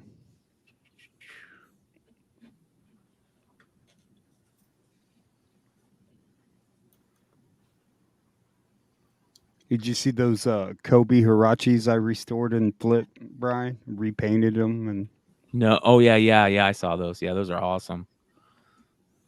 Here it is right here. Nope, that's a mint 9. Mine's a mint 8. Let's see, is there a mint 8? Probably multiple Kobe's up here, right? Yeah. Kobe Topps Chromes. I've seen multiple EXs so far. 1 Topps Chrome so far. There's a Topps, 3 Topps. There's another mint 9. Another 3 9s so far. Ooh, that doesn't bode well for me. what do you 3 have? 9s. Mine's an 8. An 8. Yeah. Somebody will buy it. I can promise you that. I have 2 of these that I need to get graded. The finest. Dude, I have a stack of Iverson rookies Here it I is need right to here. send out. So here's my mint 8 Kobe. It's at 175 right now. 4 bids. So there we go, guys. If you're interested in a Kobe rookie, this is my PSA 8. Beautifully centered card. It's just a little bit centered. The only thing that's wrong with it is that corner right there. Yeah. Right? Look at the rest of it. It's beautiful. Oh man. It's just gorgeous. I would love that Topps Chrome. Yeah. That's beautiful. It's a little bit centered left to right, a little bit, and that I think that corner just gives it a little bit of shitty. But of course, gotta love the Sidney Crosby rookie. Even the auto got a 10, dude. That's badass. On the Beckett. Look how young Ovi is there. Wow. Yeah, from the Brian McClay pedigree, you guys. Yeah, there you go, man. I'm not Reggie Collects. Don't worry, I didn't put any stickers. God, did on you see there. that shit today? What is up with that? Do we want to talk dude? about that? Do we want to talk about that? Like, man, like so your company has been like thought of as greedy and just I wouldn't say that. I would say that all companies in their position. yeah, thought but of like that was kind of way over the top, just the making it rain and like, man, God, the optics of that, Brian, it's just really bad. Well, you guys know, listen, I love CGC. I'm a CGC fan.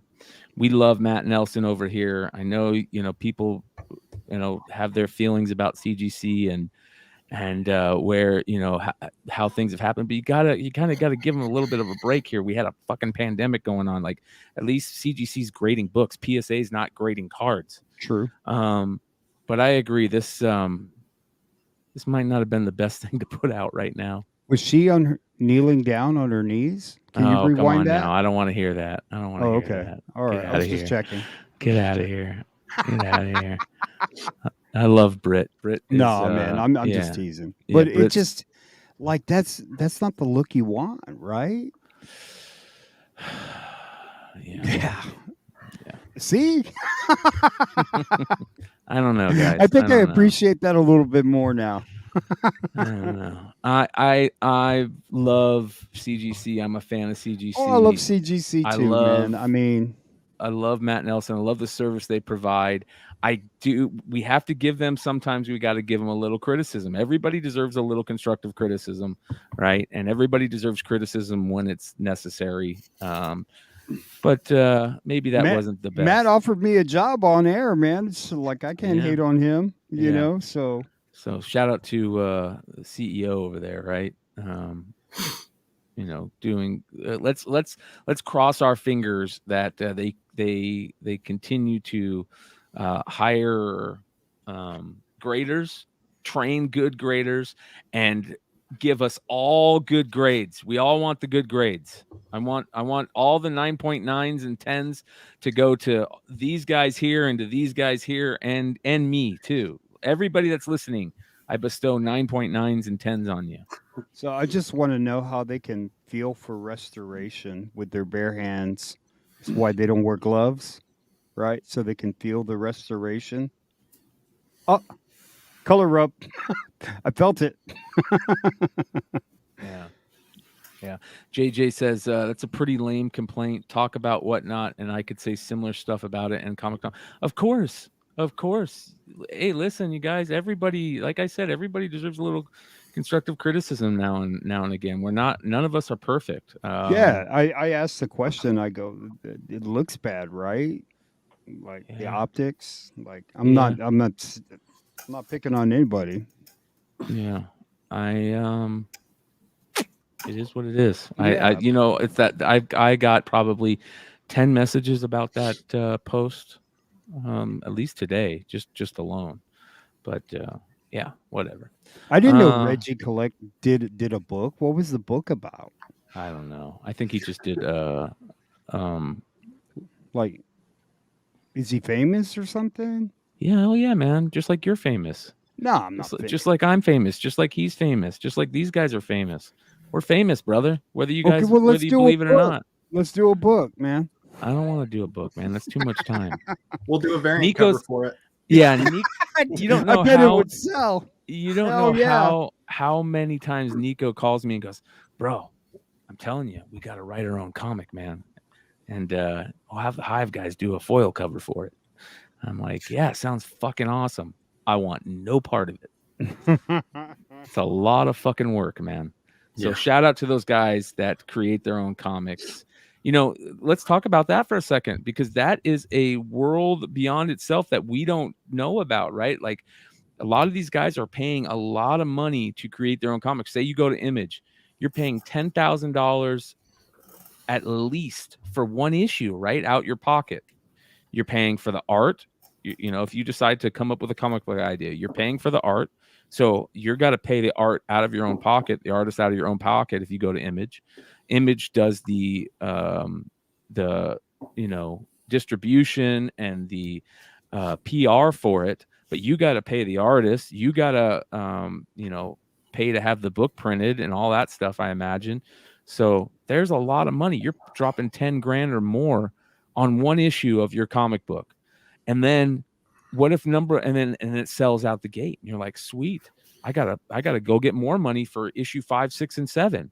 And then it takes a dip, right? And you're like, fuck, I just put 20 grand, spent 20 grand on issues 3 and 4, and the book is not selling. So being a comic writer and producer and all that stuff, I give it up to those people. It's a lot of work. That's why, we talked about people like Sebastian from Stranger Comics and all the other small publishers out there that are doing stuff. And you guys over at Hive, you guys talk to these guys a lot one-on-one. People like Illis Illuminati, people out there that are artists that are, dude, how about Illis Illuminati, man? Dude, that's a bad dude, man. He's been all over the place. I saw him just killing it out in C2E2. Was he at Emerald City? No, unfortunately. No. Yeah, he was doing like another smaller show that weekend or something like that. We talked to him about it earlier to see if he was going to be there. We wanted to meet up, but yeah, he wasn't able to make it. He had other commitments. Yeah, he has been killing it, man. Absolutely killing it. He's been doing he was on Drunken Chat last night for a little bit, and he said he was doing all the remarks from C2E2, but are those his AF-15s? Yeah, now they are, after all the money he's making. Wow. So there you go. Make sure you guys go follow Illis Illuminati. Just the vision that guy has, man. Yes. It's just, man. This is, hey, listen, you guys, get me a copy of that frickin' Nirvana book. I just got to get one. Just need one copy of it. Where is it? Look, he's got a Kobe. Shout out to Illis, rocking the Kobe stuff. Where is it, man? He dropped that a while ago. I mean, you just look at his stuff, and that guy's like on another level, like Basquiat or something. Like, Basquiat, you know what I mean? This right here, this right here, and this right here. Ooh, it's just fire, dude. Yeah, that ice cream man is just like. Why has he got a picture of Dealey Plaza? Oh, because of the Department of Truth. Yeah, Department of Truth. Yeah. Yeah, I love that he's into cards. I think that's great. Oh yeah, that Ryan dude. Look at Yeah, his look at second how year good this Ryan. is, man. Look how good that is. Yeah. Yeah. Wow. Show him some love. Up and coming killer artist. What are you guys working on? You guys working on anything special with any new up and coming artists? You guys got anything, any other extra cornbread? You guys have dropped so much information tonight. I feel With bad us? asking you. Yeah. We no, you know what? So we spent all of last year, doing some upcoming art. We did find some recently. We found some really cool guys that we're gonna work with, but they're gonna be their first time will be with us, so we're not gonna drop names yet. But you'll see some cool up and comers. But we're kicking it old school with some people too. We got some Mac stuff coming out early next year. God, what else, Jonathan? Oh, who did we get? Was it Gilliam? Galame Martinez Yeah, did a Wonder Woman recently that was fucking gorgeous. yeah, absolutely amazing. Um, It's one of Annabelle Kirby's, the artist that Annabelle Kirby represents. What Just is does it? phenomenal. What's the last name? Martinez? Yeah, it's like Guillaume Martinez. It's Guillaume. spelled interesting. Guillaume Martinez. I mean, you guys are in a situation where, like, if an artist comes and does a cover for you guys, like they've got to know by now what the expectation is. You know Yeah. what I mean? Because Ooh, I you've like got this. like you guys are a well-known like sent you brand one, now. You know, it's just Is this it? Is this the right artist? yeah, but Ooh, look at this. Ooh. I sent you one through Messenger. Okay, hold on. Oh my god. that's sick, dude. It's That looks dope. like Tobey Maguire's eyeballs. Oh, eyes, wow. right? Look at this. That's killer, dude. Look at that. Oh, mama. This is good stuff. Oh yeah. So Wow. some of the bigger main names we're trying to pull out this year that maybe we haven't in the past. We're talking to Delato's agent about getting him on a few things next year, and reached out to Hughes to get Hughes on a book or two next year. Oh, We've got another huge name. I don't know if we're going to drop that yet, but we'll hopefully have said huge name on a cover here pretty quick. And as soon as we do, we'll announce it. It'll blow your guys' minds. We talked about him earlier. Ooh. We did talk about him earlier. We did talk about him earlier. Ooh. So rewind the show for 2.5 hours, and you might find out who we're We talking about. wanted him on a particular book, but recently, he wasn't able to. Yeah, Some stuff happened to him. There's some personal circumstances. Yeah. So, George Perez. Yeah. I You wish. wish. That would be amazing. Yeah. That would be amazing. Speaking of George Perez, that's a bummer, right? It is. We all It's kind huge. of That's heartbreaking, man. yeah, took a shot to the gut. That George Perez announced he is suffering from pancreatic cancer, which is a fucking son of a bitch. Yeah. That is the type of shit that you're gone in 3 days if you're lucky on some of those. And it happens to the best of them. I know my dad's best friend passed away from pancreatic cancer. He was diagnosed in June and was gone beginning of August. It was just, and he was 51 years old, perfect health. So fuck cancer. Cancer's a son of a bitch. And I respect what he George Perez said about it. I'm gonna bring that up because it was pretty good. Yeah, his comments about the whole situation were pretty good, and I think it's cool that he's trying to do one more signing for his fans and stuff like that. Like, that's pretty cool. That should be the furthest thing from his mind right now. He's given his fans plenty over the decades, but to think about him that one last time, I think is pretty stand up. Yeah. I think it's good for him too. You know what I mean? So that like just getting that kind of news, and like you don't want to be at home and just be thinking about that. You want to get out and about, and you only got a short time. Live your life, man. Yeah. That's what I would do. So says legendary comic book artist George Perez, diagnosed with pancreatic cancer. known for as Wonder Woman, Crisis on Infinite Earths, Infinity Gauntlet. Like I was so when I got back into comics, I went and grabbed all my books from when I was a kid out of a storage locker. And the reason I did is to go get all my Infinity Gauntlet, my personal Infinity Gauntlet run, my personal Crisis on Infinite Earths run, and some really great George Perez covers that I had, like his Black Widow covers and his very first work I had, and I went to and had him sign it at one of the cons here in Phoenix one time. And at the time, he was doing some con stuff that was so next level that I think probably people are copying it to this day. Instead of standing in line and waiting for him, he would give you a ticket, and you would come back and see if your ticket was close to being your number. That way you didn't have to stand there and waste all your time. And he would tell people, I don't want you standing here and wasting your time at your con. You should be going around looking at everything. So come back, and then you can jump in line and, this and that, depending on what your ticket is. If people have already gone and your ticket's, before them, you can jump in right in front of them. And he was doing sketches for $5. He was doing half body sketches for $5, and he had a heroes fund jar, and he said, pay me $5 for the sketch, put whatever you want into the heroes jar. And he was giving all that money to medical funds for other artists out there, which is that's karma, you know what I mean? Like, so and at the time he had just gotten a big check. He was so excited because he'd been getting these big checks for Teen Titans. He was finally getting money for Teen Titans.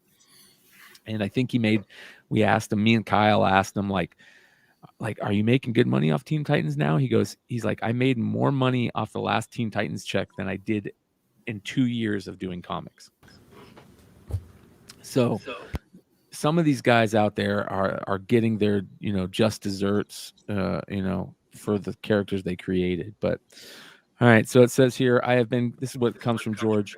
I have been given the option of chemotherapy or radiation therapy, but after weighing all the variables and assessing just how much of my remaining days would be eaten up by doctor's visits, treatments, and hospital stays, dealing with the often stressful and frustrating bureaucracy of the medical system, I've opted to just let nature take its course, and I will enjoy whatever time I have left as fully as possible with family, friends, and fans. That is, man.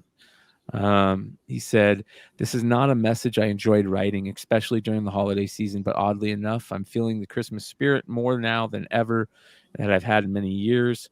Maybe it's because it will likely be my last, or maybe because I am enveloped in the loving arms of so many who love me as much as I love them. It's quite uplifting to be told that you've led a good life, and you've just brought so many lives and you've brought joy to so many lives that you will be leaving this world a better place because you were part of it. Fucking awesome, man. It's crazy, cool stuff. So, you guys got any good George Perez stories? Man. I was fortunate enough to meet him one time at San Diego Comic Con and get a couple books signed from him and talk to him for a little bit. And I talked to him for maybe 10 or 15 minutes, and then he had a panel he was going to. So it didn't last as long as I would have liked, but he was a very pleasant man to talk to. And, it was great meeting him. Yeah, super happy. I've never met any artist that is more happy and just cool and happy to talk to his fans. It was funny because anytime a hot chick would walk by in cosplay, George would stop what he was doing, stop everything he was talking about, like, can I get a picture with you, and walk over to her and have somebody take a picture with him. Even to this day, man, he had that. He got excited, man, when a pretty girl walked in front of him that cosplay outfit, man. He was jumping up like you couldn't believe. George Perez, man. So, Brian, I was lucky, like I was working in my uncle's comic shop at a very young age, and I was around when like these books hit. And I remember like when Crisis came out and Bagging and Boarding, the first time I ever saw the death of Supergirl and the iconic, and just, those things, I mean, like you just don't know how to describe like how electric that was when you had a little line of people wanting that book, and it's just yeah, I don't know, when Watchmen hit or Frank Miller's Batman. I mean, it's just like, that's one thing I will remember is especially that Crisis run, man. That was something, man. Yeah. I think it'll probably be a good idea to think of our top 20 covers. We'll do that at some point on this channel. Yeah, he's got so many that like Dollar had like the Avengers book, that Taskmaster. I think it was the cameo appearance of the Taskmaster. Perez did that cover, so Yep. he's done Perez. so many covers that like you just don't even know that's Perez. Yep. I had pulled. I went to half price and I pulled a 1 in 50 Spider-Geddon, and Perez did. I go, holy shit, Perez did this cover, and I was doing it on pickups the other day.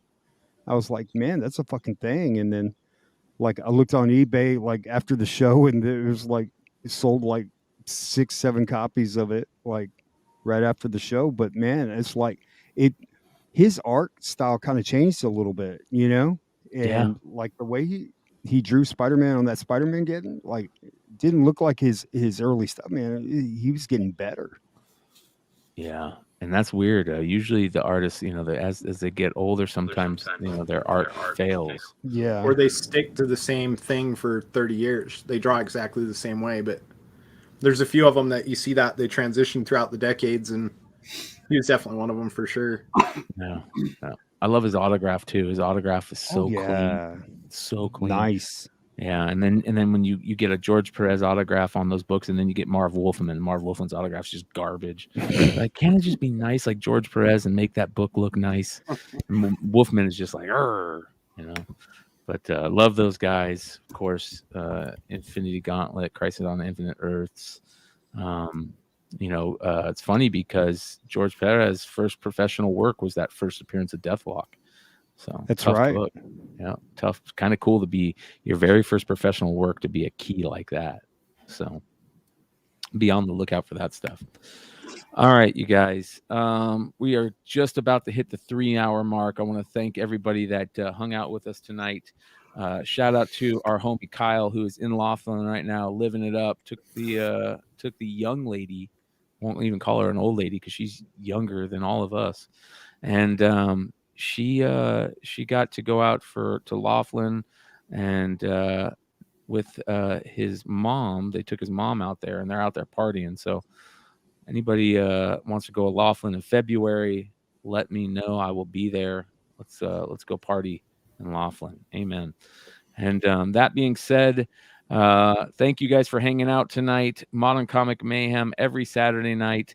Tomorrow we will be doing a market report and Star Wars Sunday on Whatnot under the Tales from the Flipside account.